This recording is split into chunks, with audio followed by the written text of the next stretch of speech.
ಪಾವನಃ ಅನಿಲಃ ಅಮೃತಾಶಃ ಅಮೃತವಪುಃ ಸರ್ವಜ್ಞಃ ಸರ್ವತೋಮುಖಃ. 10 ನಾಮ ಇದರಲ್ಲಿ. ಕುಮುದ ಅಂದ್ರೆ ಕು ಒಂದು ಭೂಮಿಯಂತೆ, ಭೂಮಿಯಲ್ಲಿರ್ತಕ್ಕಂತಹ ದುಷ್ಟರನ್ನ ಸಂಹಾರ ಮಾಡೋದ್ರ ಮೂಲಕ ಭೂಮಿಗೆ ಸಂತೋಷ ಪಡಿಸುವಾತನು ಅಂತ ಅರ್ಥ ಮಾಡಿದ್ದಾರೆ. ಕುಮ್ ಅಂದ್ರೆ ಭೂಮಿಯನ್ನ, ಮೋದಯತಿ ಅದು ಇದೆ. ಇಂದು ಕುಮುದ ಬಾಂಧವ, ಕುಮುದ ಅಂದ್ರೆ ಕನ್ನ ಇದೆಲೆ, ಕನ್ನ ಇದೆಲೆ ಅಂತ ಕೋಮಲವಾಗಿರುವನು ಅಂತ ಅರ್ಥ ಮಾಡಬಹುದು. ಯಾಕ ಅರ್ಥ ಮಾಡಿ ನೋಡ್ರೆ ಕುಮುದ ಅಂದ್ರೆ ಕನ್ನ ಇದೆಲೆ, ಇದು ಕೋಮಲವಾದಂತಹ ಹೂವು, ಅದರಂತೆ ಸುಂದರನಾಗಿರೋನು ಕೋಮಲವಾಗಿರೋನು ಅರ್ಥ ಮಾಡಬಹುದಾಗಿತ್ತು. ಹೀಗೆ ಅರ್ಥ ಮಾಡಿದ್ದಾರೆ. ಕುಮ್ ಅಂದ್ರೆ ಧರಣಿಯನ್ನ ಭಾರಾವತಾರಣ ಕುರ್ವನ್, ಭೂಮಿಗೆ ಭಾರವಾಗಿರುವಂತಹ ರಾವಣಾದಿಗಳನ್ನ, ರಾವಣ ಕುಂಭಕರ್ಣ, ಹಿರಣ್ಯಾಖ್ಯ ಹಿರಣ್ಯಕಶಿಪು, ಕಂಸ ಶಿಶುಪಾಲ ಇತ್ಯಾದಿಗಳನ್ನು ಸಂಹಾರ ಮಾಡುತ್ತಾ ಕುಂ ಭೂಮಿಯನ್ನು ಮೋದಯತಿ ಇದು ಕುಮುದ, ಭೂಮಿಗೆ ಸಂತೋಷ ಪಡಿಸ್ತಾನೆ ಅಂತ ಅರ್ಥ ಮಾಡಿದ್ದಾರೆ. ಅದೇನು ಹಾಗೆ ಆಗ್ಬೇಕು ಅಂತ ಏನಿಲ್ಲ. ಇಲ್ಲಿ ವ್ಯಾಸರು ಇದನ್ನು ಮಾಡುವಾಗ, ಶ್ಲೋಕವನ್ನು ಮಾಡುವಾಗ ಅವರ ಮನಸ್ಸಿನಲ್ಲಿ ಏನೇನು ನಿಮಗೇನು ಇದಾಗಿಲ್ಲ, ಅದು ಅವರ ಹೃದಯದ್ದೇ ವಿಚಾರ. ವ್ಯಾಸರ ಸರ್ವಜ್ಞೋ ಭಗವಾನ್ ವೇದ ವ್ಯಾಸ ಅಂತ, ಅವರು ಸ್ವಯಂ ಬ್ರಹ್ಮನಿಷ್ಠರಾಗಿ ವೇದಾತ್ಮರಾಗಿ ಅವರು ಬರೆದಂತಹ ಇದು ವಿಷ್ಣುಸಹಸ್ರನಾಮ, ಇದು ಅದೆಲ್ಲ ಬೆಲೆ ಇಲ್ಲ ಅಂತ. ಇದು ಒಂದು ಪಂಡಿತ ಯಾರೋ ವಿದ್ವಾಂಸ ಬರೆದಿರೋದು. ವೇದ ಆದ್ರೆ ಬಹಳ ದೊಡ್ಡ ವಿಶೇಷ ಅಂತ. ಬರೀ ತಪ್ಪೇ ಹೇಳೋದು, ವೇದ ಏನು ಬರಲ್ಲ. ಇನ್ನು ವಿಶ್ವಾಸ ಮೇಲೆ ಬೇಜಾರು ಹೇಳೋದೇ ಹೊರದು ವೇದನೂ ಇಲ್ಲ, ವಿಶ್ವಾಸಮನ ಏನೂ ಇಲ್ಲ. ಇದು ಭ್ರಷ್ಟ ತತ್ವಭ್ರಷ್ಟ ಅಂತ. ಏನ ಕುಮುದ ಅಂದ್ರೆ ಒಳ್ಳೆ ಕನ್ನೈದಲೆಯಂತೆ ಕೋಮಲನ್ನು ಅಥವಾ ಭೂಮಿಗೆ ಆನಂದವನ್ನುಂಟು ಮಾಡುವಂತಹ ಪರಮಾತ್ಮನು ಅಂತ.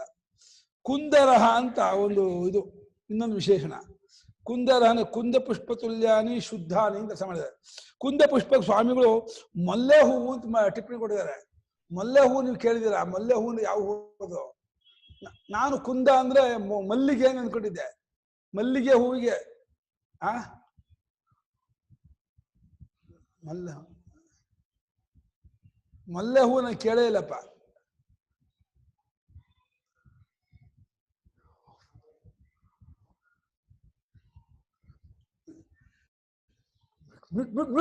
ಮ್ಯೂಟ್ ಆಗಿದೆ, ಏನು ಮಾಡೋಕ್ಕಾಗಲ್ಲ.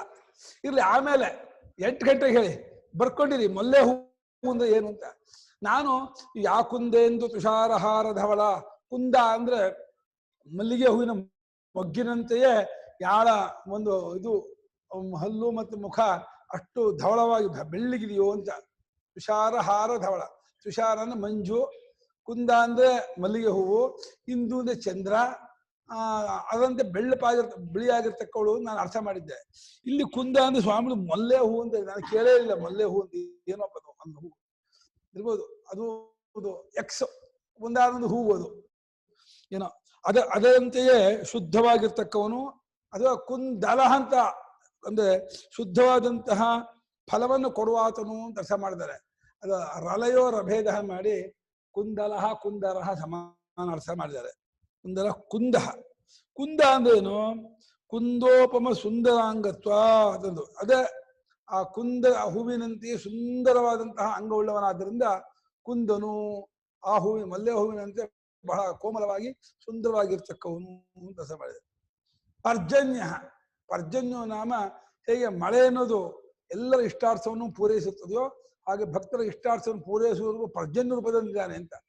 ಯಥಾವಿ ಪರ್ಜನ್ಯ ಸುವೃಷ್ಟಂ ದೃಷ್ಟ್ವಾ ಪ್ರಜಾಭ್ಯ ಸರ್ವಾನ್ ಕಾಮಾನ್ ಸಂಪೂರಯತಿ ಏವಮೇವ ತಸ್ಯ ಸರ್ವಾನ್ ಕಾಮಾನ್ ಸಂಪೂ. ಯಾಕೆ ಇನ್ನೂ ಇದಾಗ್ಬಿಡ್ತಿಲ್ಲ, ಫುಲ್ ಇದಾಯ್ತು, ಇದು ಮುಖ ಫುಲ್ ಏನ್ ಇಷ್ಟೇ ನಮ್ದು ಹಣೆ ಬರ ಅಂತ ಒಂದು ಬರುತ್ತೆ, ಕ್ರಮೇಣ ಬರುತ್ತೆ. ಬದೇನು ಕ್ರಮೇಣ ಬರುತ್ತೆ. ವೇದ ಅಭಿಮಾನ ಇದೆ, ಒಳ್ಳೇದೆ, ಚಂದ. ಯಾಕೆಂದ್ರೆ ವೇದ ಪುರುಷರಲ್ಲಿ ವೇದಾಭಿಮಾನ ಇಟ್ಕೊಳ್ಳೇಬೇಕು. ನಾವು ಬ್ರಾಹ್ಮಣರ ವೇದಾಭಿಮಾನ ಇಟ್ಕೊಳ್ತೇವೆ, ಸರಿಯಾಗಲ್ಲ ವೇದಾಭಿಮಾನ. ಆದರೆ ವಿಷ್ಣುಸಹಸ್ರನಾಮವನ್ನು ತಿರಸ್ಕರಿಸಬಾರ್ದು. ವಿಷ್ಣುಸಹಸ್ರನಾಮ ಆ ಭಗವಂತ ನಾಮ ಆದ್ರಿಂದ, ಆ ಭಗವತ್ ಸ್ವರೂಪರಾದ್ರಿಂದ ಶಂಕರಾಚಾರ್ಯ ಸರ್ವಜ್ಞೋ ಭಗವಾನ್ ವೇದ ವ್ಯಾಸ ಅಂತ ಶಂಕರಾಚಾರ್ಯ ಗೌರವ ಕೊಟ್ಟವರು ಅಂಥದ್ರಿಂದ ಅದು ಬಹಳ ಶ್ರೇಷ್ಠವಾದ. ಕ್ರಮೇಣ ಬರುತ್ತೆ, ದೊಡ್ಡವಾಗ್ತಾ ಆಗ್ತಾ ಗೊತ್ತಾಗುತ್ತೆ. ಆಗಲಿ ಕುಂದರ ಕುಂದ ಪರ್ಜನ್ಯ ಅಂದನೋ ಮಳೆಯಂತೆಯೇ ಎಲ್ಲರಿಗೂ ಇಷ್ಟಾರ್ಥವನ್ನ ಹಿತವನ್ನು ಉಂಟು ಮಾಡುವಾತನು ಅಂತ. ಪಾವನ ಪಾವನ ಅಂದ್ರೆ ಪವಿತ್ರಕರನು, ಶುದ್ಧರೂಪನು, ಅತ್ಯಂತ ಪವಿತ್ರ ಮೂರ್ತಿಯು ಅಂತ ಸ ಪಾವನ ಏನ್ ಮಾಡಿದೆ. ಸ್ಮೃತಿ ಮಾತ್ರೇನ ಪುನಾತಿ, ನೆನೆಸ್ಕೊಂಡ ಮಾತ್ರಕ್ಕೇನೆ ನಮ್ಮ ಪವಿತ್ರಗೊಳಿಸ್ತಾನೆ. ಅದರಿಂದ ಪರಮಾತ್ಮನು ಪಾವನನು ಅಂತ. ಪಾವನ. ಅನಲಹ, ಅನಲಹ ಅಂದ್ರೆ ಅವೇನ್ ಮಾಡಿದ್ದಾರೆ ಅಂದ್ರೆ ಇಲ ಪ್ರೇರಣೆಯನ್ನು ಧಾತು ಮಾಡಿ ಇಲ ಅನಿಲ, ಅನಿಲವೇ ಅನಲಹ, ಅನಿಲಹ ತಾನೆ ಪಾವನೋ ಅನಿಲಹ, ಅನಲಹ ಪಾವನೋ ಅನಿಲಹ ಅಂದ್ರೆ ಎರಡು ಅರ್ಥ ಮಾಡಿದ್ದಾರೆ. ಯಾರು ಮತ್ತೊಬ್ಬರ ಪ್ರೇರಣೆಯಿಂದ ನಡ್ಕೊಳ್ತಾರೋ ಅವರು ನಿಲರು, ಅದಲ್ಲದವನು ಅನಿಲನು ಅಂತ.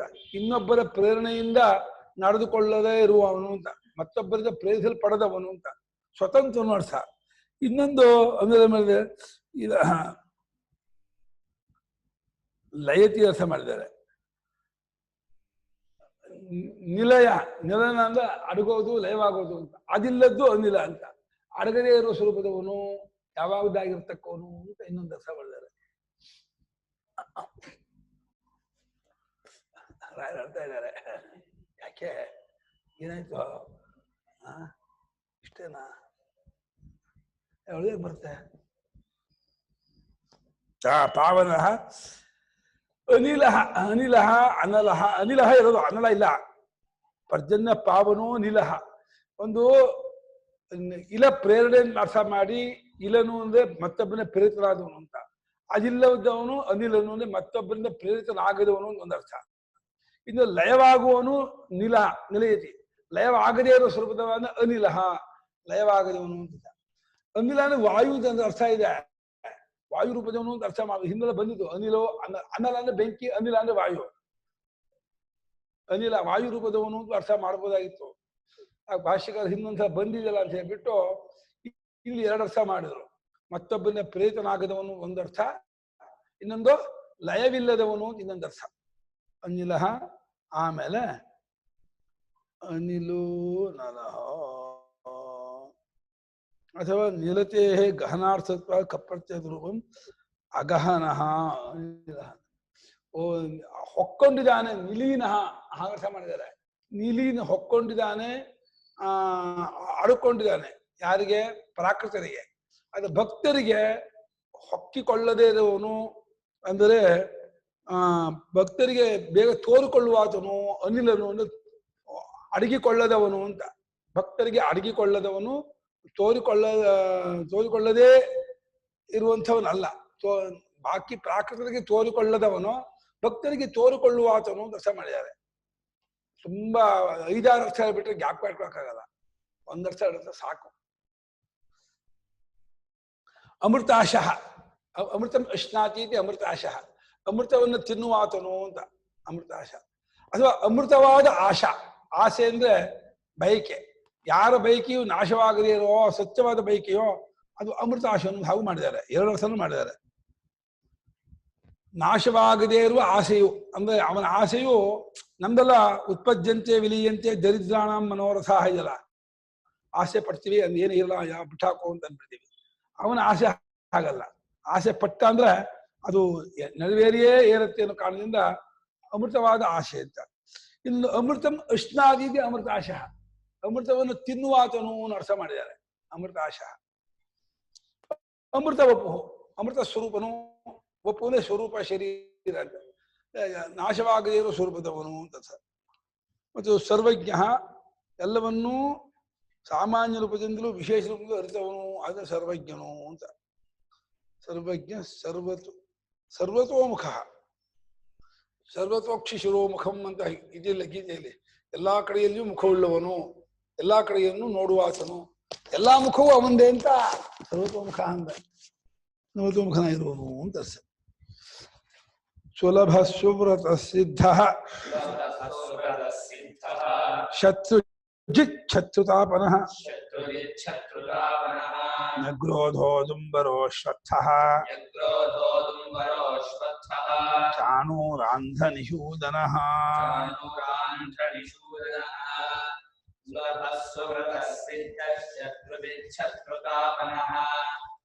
नियग्रोधोऽधुम्बरोऽश्वत्थश्चाणूरान्ध्रनिषूदनः सुलभः सुव्रतः सिद्धः शत्रुजित् शत्रुतापनः निग्रोधः दुम्बरः आश्वत्थः चाणूरान्ध्रनिषूदनः ಆದಿದ ಬೇಡ ಅಶ್ವತ್ಥ ಅಶ್ವತ್ಥಃ ಚಾಣೂರಾಮ ಪದ ಬತ್ತು 9 ನಾಮ ಇದೆ ಇದರಲ್ಲಿ ನವನಾಮಾತ್ಮಕೋಯಂ ಶ್ಲೋಕ ನವ ನಾಮಾನಿ ಯಸ್ಮಿನ್ ಶ್ಲೋಕೆ ಶ್ಲೋಕ ನವನಾಮಾತ್ಮಕ ಭಕ್ತರಿಗೆ ಅತ್ಯಂತ ಸುಲಭನು ಅಂತ ಇದರಲ್ಲಿ ಪತ್ರ ಪುಷ್ಪ ಫಲಾದಿಭಿ ಭಕ್ತಿ ಮಾತ್ರ ಸಮರ್ಪಿತೈ ಸುಖೇನ ಲಭ್ಯತೆ ಪತ್ರೇಶು ಪುಷ್ಪೇಶು ಫಲೇಶು ತೋಯೇಶು ಅಕ್ರೀತ ಫಲೇಶು ಯಾವುದು ಕೊಂಡ್ಕೊಳ್ಬೇಕಾಗೇ ಇಲ್ವಂತೆ ಅಲ್ಲೇ ಗಿಡದಲ್ಲಿ ಬಿಟ್ಟಂತಹ ಹೂವು ಹಣ್ಣು ಅಷ್ಟೇ ಬಾಳೆಹಣ್ಣು ಮಾವಿನ ಹಣ್ಣು ಒಂದು ಹಣ್ಣು ಫಲ ಪುಷ್ಪ ಪತ್ರ ಬಿಲ್ಪತ್ರ ತುಳಸಿ ಇತ್ಯಾದಿ ಪತ್ರ ನೀರು ಇದ್ಯಾವುದು ಕೊಂಡ್ಕೊಳ್ಳದೇನೆ ಸಿಗುವಂತಹ ಸುಲಭವಾಗಿ ನಮ್ಮ ಹಿತ್ತಲಲ್ಲೇ ಬೆಳ್ಕೋಬಹುದಾದಂತಹ ಹಣ್ಣು ಇವುಗಳಿಂದ ಸಿಗುವಂಥವನಂತೆ ಪರಮಾತ್ಮನು ಪತ್ರೇಶು ಪತ್ರೇಶು ಪುಷ್ಪೇಶು ಫಲೇಶು ತೋಯೇಶು ಅಕ್ರೀತ ಲಭ್ಯೇಶು ಸದೈವ ಸತ್ಸು ಭಕ್ತೀಕ ಲಭ್ಯೆ ಪುರುಷೇ ಪುರಾಣೆ ಮುಕ್ತಿ ಕಥಂ ನ ಕ್ರಿಯತೆ ಪ್ರಯತ್ನ ಸುಲಭವಾಗಿ ಸಿಗುವಂತಹ ಪರಮಾತ್ಮನು ಮುಕ್ತಿಗೆ ಕಾರಣ ಆಗಿರ್ತಕ್ಕಂಥವನು ಅಂಥವನಿಗಾಗಿ ಯಾತಕ್ಕಾನೆ ಪ್ರಯತ್ನ ಮಾಡೋದಿಲ್ಲ ಅಂತ ಮಾಡ್ತಿದ್ದಾರೆ.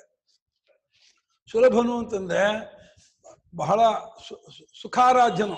ಪ್ರಹ್ಲಾದನು ಹೇಳ್ತಾನೆ ಪರಮಾತ್ಮನ ಸುಲಭಾರಾಧ್ಯ ಸುಖ ಹರಿ ಭಕ್ತಿ ಮಾತ್ರದಿಂದಲೇ ಸುಪ್ರೀತನಾಗ್ತಾನೆ. ಪ್ರಪಂಚದವರು ಬಂಗಾರ ಕೊಡಬೇಕು, ದುಡ್ಡು ಕೊಡಬೇಕು, ಭೂಮಿ ಕೊಡಬೇಕು, ಹಸು ಕೊಡಬೇಕು, ತುಂಬಾ ಕೊಟ್ಟು ಸಂತೋಷ ಪಡಿಸ್ಬೇಕು. ಭಗವಂತನಿಗೆ ಪ್ರೇಮವನ್ನು ಕೊಟ್ಟರೆ ಆಯ್ತು, ಇನ್ನೇನು ಬೇಕಾಗಿಲ್ಲ ಅವನಿಗೆ. ಪ್ರೀಯತೆ ಅಮಲಯ ಭಕ್ತಿಯ ಹರಿರನ್ಯ ದ್ಯುಡಂಬನಂ ಅಂತ. ಹಾಗಾದಿಂದ ಆ ಪ್ರೇಮಕ್ಕೆ ಎಲ್ಲರಿಗೂ ಸಹಜವಾಗಿರುವ ಗುಣ ಅದು. ಪ್ರೇಮ ಅನ್ನೋದು ಹೋಯ್ತಾ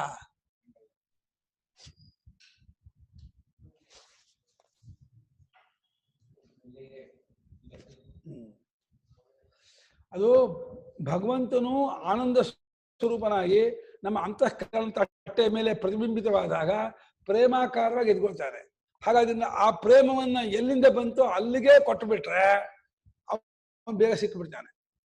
ಭಕ್ತ್ಯಾ ತ್ವನನ್ಯಯ ಶಕ್ಯ ಅಹಮೇವಂ ವಿಧೋರ್ಜುನ ಅಂತ ಗೀತೆಯಲ್ಲೂ ಅದನ್ನೇ ಹೇಳಿದ್ದಾನೆ.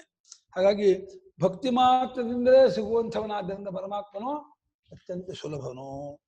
ಸುವ್ರತಃ ಒಳ್ಳೆಯ ವ್ರತ ಉಳ್ಳವನು. ಇವತ್ತು ಏಕಾದಶಿ, ಇವತ್ತು ವ್ರತ. ಏನ್ ವ್ರತ? ಉಪವಾಸ ವ್ರತ. ಅವನು ಯಾವತ್ತೂ ಊಟನೇ ಮಾಡಲ್ಲ, ನಿತ್ಯ ತೃಪ್ತ. ಅವನು ಹಸಿಯೇ ಇಲ್ಲ. ಅವನಷ್ಟು ವ್ರತ ಮಾಡೋಕೆ ಆಗೋದೇ ಇಲ್ಲ. ಯಾವತ್ತಾದ್ರೂ ಊಟ ಮಾಡೋದಾದ್ರೆ ವ್ರತ ಭಂಗ ಆಯ್ತು ಅನ್ಬಹುದು. ಯಾವತ್ತೂ ಊಟ ಮಾಡದೇ ಅವನು ಮಹಾ ಸುವ್ರತನು. ನಾವು ಇವತ್ತು ಏಕಾದಶಿ ಮಾತ್ರ ಇವತ್ತು ಊಟ ಮಾಡಲ್ಲ ಅಂತ ಅನ್ಕೊಂಡ್ರೆ ಒಂದ್ ದಿವಸದ ವ್ರತ ನಮ್ದಾದ್ರೆ ನಿರಂತರ ವ್ರತ ನಿತ್ಯ ವ್ರತ ಪರಮಾತ್ಮಂದು. ಒಂದ್ ಎರಡು ದೃಷ್ಟಿಯಿಂದ ನಿತ್ಯ ತೃಪ್ತನಾದ್ರಿಂದಲೂ ತಿನ್ನುವುದಿಲ್ಲ. ಅವನು ಹಸಿವು ಎಂಬುದೇ ಇಲ್ಲವಾದ್ರಿಂದ ಏನು ತಿನ್ನುವುದಿಲ್ಲ. ಇನ್ನು ಉಪಾಧಿ ರೂಪದಿಂದ ತಿಂತಾರೋ ನಾವನೇ ಎಲ್ಲರಿಂದಲೂ ಯಾವಾಗಲೂ ಸುವ್ರತ. ಇನ್ನು ಸಿದ್ಧ ಅಂದ್ರೇನು? ಅನನ್ಯ ಅಧೀನ ಸಿದ್ಧಿತ್ವ. ಅವನಿಗೆ ಈ ಬೇರೆ ಋಷಿಮುನಿಗಳಿಗೆ ತಪಸ್ಸಿನಿಂದ ಸಿದ್ಧಿ ಬರಬೇಕು, ಇದಕ್ಕೆ ಸ್ವರೂಪದಿಂದಲೇ ಸಿದ್ಧ. ಅವನು ಜ್ಞಾನೇಶ್ವರ್ಯಾದಿಗಳು ಸಕಲವಾಗಿ ಪರಿಪೂರ್ಣ ಇದ್ದಾನೆ, ಸಿದ್ಧನಾಗಿದ್ದಾನೆ.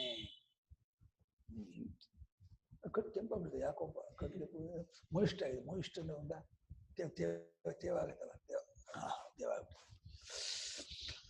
ಶತ್ರುಜಿ. ಆಮೇಲೆ ಸಿದ್ಧ. ಆಮೇಲೆ ಶತ್ರುಜಿತ್ ಅಂದ್ರೆ ದೇವತೆಗಳ ಶತ್ರುಗಳನ್ನ ಗೆಲ್ಲುವಾತನು ಅಂತ. ಸುರಶತ್ರುಜಿತ್ ಅಂತ. ಅವನಿಗೆ ಸ್ವತಃ ಶತ್ರುಗಳಿಲ್ಲ, ದೇವತೆಗಳ ಶತ್ರುಗಳಿದಾರಲ್ಲ, ಅದು ಅವನಿಗೆ ಶತ್ರು ಇದ್ದ ಹಾಗೆ.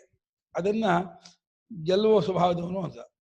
ಅಥವಾ ದೇವತೆಗಳ ಶತ್ರುಗಳನ್ನ ತಪ್ಪಿಸುವಾತನು. ಶತ್ರು ತಾಪನಃ. ಶತ್ರುಗಳನ್ನ ತಪ್ಪಿಸುವಾತನು ಅಂದ್ರೆ ದೇವತೆ ಶತ್ರುಗಳಾಗಿರ್ತಕ್ಕಂತಹ ರಾವಣಾದಿಗಳನ್ನ ತಪ್ಪಿಸುವಾತನು. ದೇವತೆಗಳ ಶತ್ರುಗಳಾಗಿರ್ತಕ್ಕಂಥ ಗೆಲ್ಲುವಾತನು.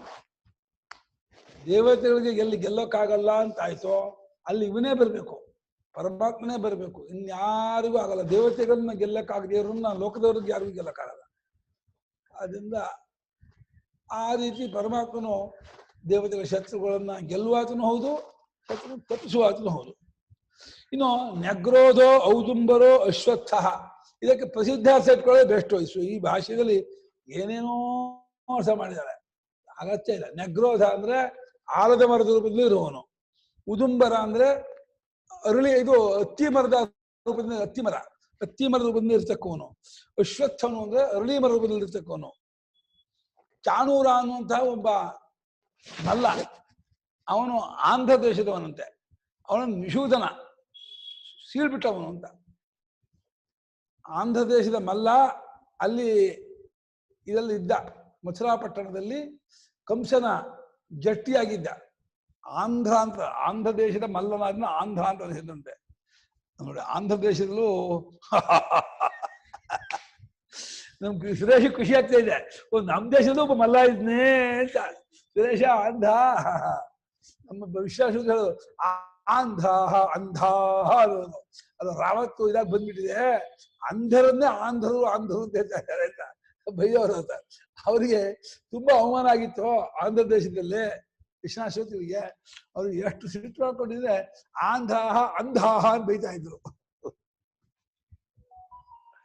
ಮನುಷ್ಯನಿಗೆ ಕೋಪ ಬಂದ್ಬಿಟ್ರೆ ಏನೇನೋ ಅರ್ಥ ಮಾಡ್ತಾರೆ, ಕೋಪ ಬಂದ್ಬಿಟ್ರೆ ಏನೇನೋ ಹೇಳ್ತಾನೆ, ಹೆಂಗೋ ಮಾಡ್ತಾರೆ. ಚಾಣೂರ ಅನ್ನುವಂಥವನು ಸಾಯಿಸಿದವನು ಅಂತ. ನಿಷೂದ ನೀನು ನಿಜರಾಮ್ ಸೂಚಿತವ ಸೀಳ್ಬಿಟ್ಟವನು. ಆಂಧ್ರ ಅಂದ್ರೆ ಏನೋ, ಆಂಧ್ರ ದೇಶದವನಾದ ಚಾಣೂರನನ್ನ ಸಾಯಿಸಿಬಿಟ್ಟವನು. ಇಲ್ಲಿ ಏನು ಬರಲಿಲ್ಲಪ್ಪ ಆಂಧ್ರನಿಗೆ, ಆಂಧ್ರನ ಅಷ್ಟೇ ಮಾಡಿದ್ದಾರೆ. ಚಾಣೂರ ನಾಮಾನಂ ಆಂಧ್ರಂ, ಆಂಧ್ರಮನ ಆಂಧ್ರ ದೇಶೇ ಭವಂ ನಿಷೂದವನ ಅರ್ಥ ಮಾಡಬೇಕು. ಓಂ ಸಹಸ್ರಾರ್ಚ ಸಪ್ತ ಜಿಹ್ವಃ ಸಪ್ತೈಧಾ ಸಪ್ತವಾಹನಃ ತಮೂರ್ತಿರನಘೋ ಅಚಿಂತ್ಯಃ ಭಯಕೃತ್ ಭಯನಾಶನಃ.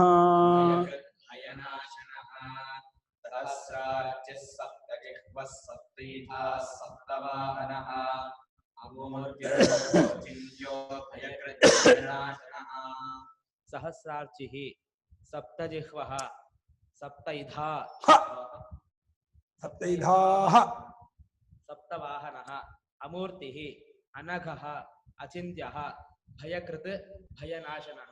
ಎಷ್ಟೋ 9 ನಾಮ. ನವ ನವಾಲಭ್ಯಂತೆ ಸವೀರ್ಯತ್ವ ನವನವ 9 ನಾಮದ ಶ್ಲೋಕ. ಸೂರ್ಯ ರೂಪದಿಂದ ಸಾವಿರಾರು ಅರ್ಚಿದ ಕಿರಣ ಅಂತ ಅರ್ಥ. ಸಾವಿರಾರು ಕಿರಣ ಉಳ್ಳವನು.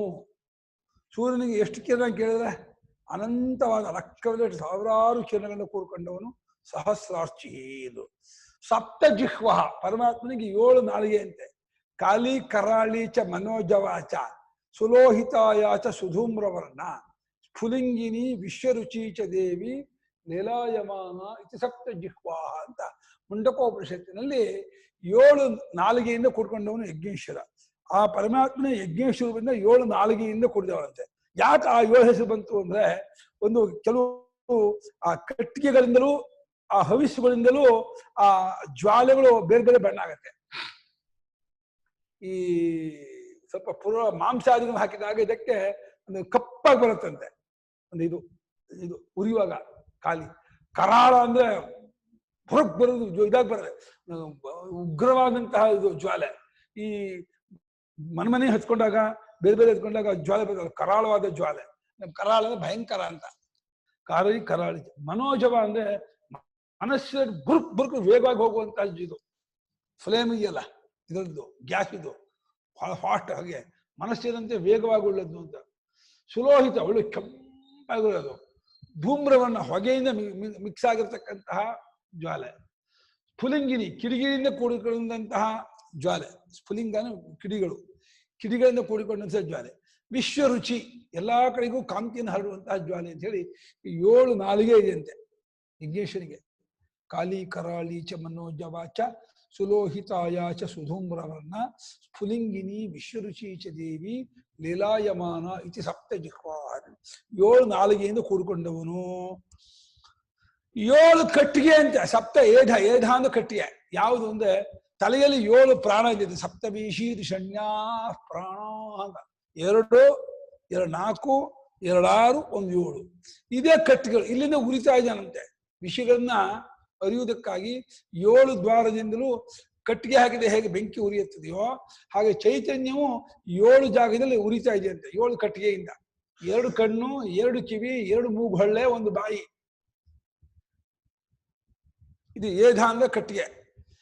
ಕಟ್ಟಿಗೆ ಹಾಕಿದ ಬೆಂಕಿ ಹೇಗೆ ಉರಿಯುತ್ತೋ ಆ 7 ದ್ವಾರ, ಇಂದ್ರಿಯ ದ್ವಾರಗಳು ಸೇರ್ಕೊಂಡಾಗ ಅರಿವು ಆಕ್ಟಿವೇಟ್ ಆಗುತ್ತೆ, ಸ್ಟಿಮ್ಯುಲೇಟ್ ಆಗುತ್ತೆ, ಉರಿಯುತ್ತಂತೆ. ಇದೆ 7 ಕಟ್ಟಿಗೆ ಅಂತ ಅರ್ಥ ಮಾಡಿದ್ದಾರೆ. ಚೈತನ್ಯಕ್ಕೆ 7 ಕಟ್ಟಿಗೆ. ಸಪ್ತವಾಹನ, ಸಪ್ತ ಮಹಾಸಪ್ತ ಸಪ್ತಾರ್ಚ್ಯ ಸಪ್ತವಾಹನ ಸಪ್ತ ಜನ್ಮ ಕೃತಂ ಪಾಪಂ ಅಕ್ಕಪತ್ರೇಣ ನಿಶ್ಯತಿ ಅಂತ ಹೇಳಿ ಈ ಮಾಘಶುದ್ಧ ಸಪ್ತಮಿ ದಿವಸ ರಸಸಪ್ತಮಿ ದಿವಸ ಈ ಅಕ್ಕೆ ಎಲೆ ಇಟ್ಕೊಂಡು ಸ್ನಾನ ಮಾಡುವ ಹೇಳ್ತಾರೆ. ಸಪ್ತವಾಹನ ಅಂದ್ರೆ 7 ಕುದುರೆ. ಯಾವುದೋ ಕೆಂಪು, ಬಿಳುಪು, ಕಪ್ಪು, ಹಸಿರು, ಹಳದಿ, ನೀಲಿ 7 ಬಣ್ಣ ಇದೆಯಲ್ಲ, 7 ಬಣ್ಣಗಳೇ 7 ಕುದುರೆಗಳು ಅಂತ. ಸೂರ್ಯನ ಆ ರೂಪದಿಂದ ಇರ್ತಕ್ಕವನು ಸಪ್ತವಾಹನ. ಸಪ್ತ ವಾಹನಾನಿ ಯಸ್ಯ ಸಹ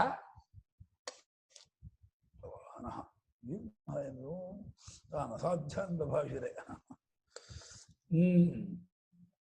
ಅಮೂರ್ತಿ. ಯಾಕೆ ಅಮೂರ್ತಿ ಅವನು? ಮೂರ್ತಿನ ಘನರೂಪ, ಧಾಮರ್ಥ, ಚರಾಚರಕ್ಷವಾಗಿರ್ತಕ್ಕಂಥದ್ದು. ಅದಿಲ್ಲದವನು ಅಮೂರ್ತಿ ಒಂದು. ಅಥವಾ ದೇಹ ಸಂಸ್ಥಾನ ಲಕ್ಷಣ ಮುಚಿತಾಂಗಾವಯವ ಮೂರ್ತಿರ್ದೇಹಿತ. ಚರಾಚರ ರೂಪವಾದ ರೂಪವೂ ಇಲ್ಲ, ದೇಹ ರೂಪ, ಅದು ದೇಹವೇ ಚರವೇ. ಅದು ದೇಹವಿಲ್ಲದವನು ಅಂತ ಅಮೂರ್ತಿಯಿಂದ. ಮೂರ್ತವಲ್ಲದವನು, ದೇಹವಿಲ್ಲದವನು, ದೇಹಾತೀತವನು ಅಂತ ಅಮೂರ್ತಿ. ಅನಘ, ಅಘ ಅಂದ್ರೆ ಪಾಪ, ಅನಘ ಅಂದ್ರೆ ಪಾಪರಹಿತನು, ಪಾಪ ಸಂಬಂಧವಿಲ್ಲದವನು ಅಂತ ಅನಘು. ಆಮೇಲೆ ಔಚಿಂತ್ಯ, ಅವನು ಪ್ರಮಾತ್ರಾದಿಗಳಿಗೆ ಸಾಕ್ಷಿಯಾಗಿರೋದ್ರಿಂದ, ಪ್ರಮಾತ್ರ ಪ್ರಮಾಣ ಪ್ರಮೇಯಕ್ಕೆ ಸಾಕ್ಷಿಯಾಗಿರೋದ್ರಿಂದ ಯಾವ ಪ್ರಮಾಣಕ್ಕೂ ಗೋಚರವೇ ಅಲ್ಲವಾದ್ದರಿಂದ ಅವನು ಯೋಚನೆ ಮಾಡೋಕ್ಕೆ ಆಗಲ್ಲ. ಹೀಗಿದಾನೆ ಅಂತ ಹೇಳಿ ವೆರಿಫೈ ಮಾಡೋಕ್ಕೆ ಆಗಲ್ಲ. ಔಚಿತ್ಯವು ಸರ್ವಸಾಕ್ಷಿ, ಸರ್ವಕ್ಕೂ ಪ್ರತ್ಯಗಾತ್ಮನು, ತೀರ ಒಳಗಿದ್ದು ಸ್ವತಃ ಸಿದ್ಧನು, ಶತಸಿದ್ಧನು. ಶತಸಿದ್ಧನೇನೋ 100 ಅನುಭವಗಳನ್ನ ಗೊತ್ತಾಗ್ತಾ ಇದ್ದಾರೆ. ಯಾವ ಹಂಗಿಲ್ಲ ತನ್ನಷ್ಟಿಗೆ ತಾನಿರುವನು.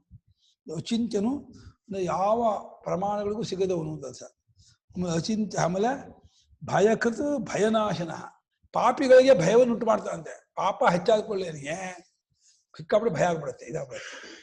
ಯಾರೋ ಒಬ್ರು ಕರೋನಾದಲ್ಲಿ ಹೋದ್ರು, ಕರೋನಾದ ಬಂದು ಹೋದ ಕೂಡಲೇನಿಗೆ ಓ ನಮಗೂ ಅವ್ರ ಜೊತೆ ಇದಿತ್ತು, ಸಂಪರ್ಕ ಇತ್ತು, ನಾನು ಅವ್ರ ಜೊತೆ ಹೋಗ್ತಾ ಇದ್ದೆ, ಮುಟ್ಟಿಸ್ಕೊಂಡೆ, ನಂಗೂ ಬಂದ್ಬಿಡೋದು. ನಿದ್ದೆನೇ ಬರಲ್ಲ. ಆ ಹೋದವ್ರು ಹೋದ್ರು, ಇಲ್ಲಿ ಇರೋವರಿಗೆ ಆಯ್ತು ನನಗೂ ಯಾವ ಕರೋನಾ ಬಂದ್ಬಿಡುತ್ತೋ ಏನು ಅಂತ ಹೇಳಿ ರಾತ್ರಿಯೆಲ್ಲ ಬೆಚ್ಚ ಹೇಳ್ತಾರೆ. ಎಲ್ಲ ಅವ್ರ ಹೇಳ್ಬಿಟ್ಟು ಹೋದ್ರಂತೆ. ಯಾರ್ಯಾರು 1 ವಾರದಿಂದ ಅವ್ರ ಸಂಪರ್ಕದಲ್ಲಿದ್ರು ಅವರೆಲ್ಲ ಟೆಸ್ಟ್ ಮಾಡಿಸ್ಕೊಳ್ಳಿ ಅಂತ. ಟೆಸ್ಟ್ ಮಾಡಿಸ್ಕೋಕ್ಕೂ ಭಯ, ಮಾಡಿಸ್ಕೊಳ್ಳೋದೇ ಇರೋಕ್ಕೂ ಭಯ. ಮಾಡಿಸ್ಕೊಂಡ್ಬಿಟ್ಟು ಬಂದುಬಿಟ್ರೆ ವಿಕ್ಟೋರಿಯಾ ಆಸ್ಪತ್ರೆ ಕಡೆ ಕೂರ್ಕೋಸ್ತಾರೆ. ಮಾಡಿಸ್ಕೋದೆ ಹೋದರೆ ಎಲ್ರಿಗೂ ಸ್ಪ್ರೆಡ್ ಆಗ್ಬಿಡುತ್ತೆ ನನ್ನಿಂದ. ಏನ್ ಮಾಡೋದು? ಇದೆ ಆ ಪಾಪ ಹೇಗೆ ಕಾರತ್ತೆ ಅನ್ನೋಕ್ಕೆ ಮನುಷ್ಯನಿಗೆ ಭಯ. ಅಯ್ಯೋ ಏನ್ ಮಾಡುದು ಅಂತ. 6-7 ಜನ ವಾರನ್ ಮಾಡಿದೆ ಅಂತೆ, ನೀವೆಲ್ಲ ಮಾಡಿಸ್ಕೋಬೇಕು ಅಂತ.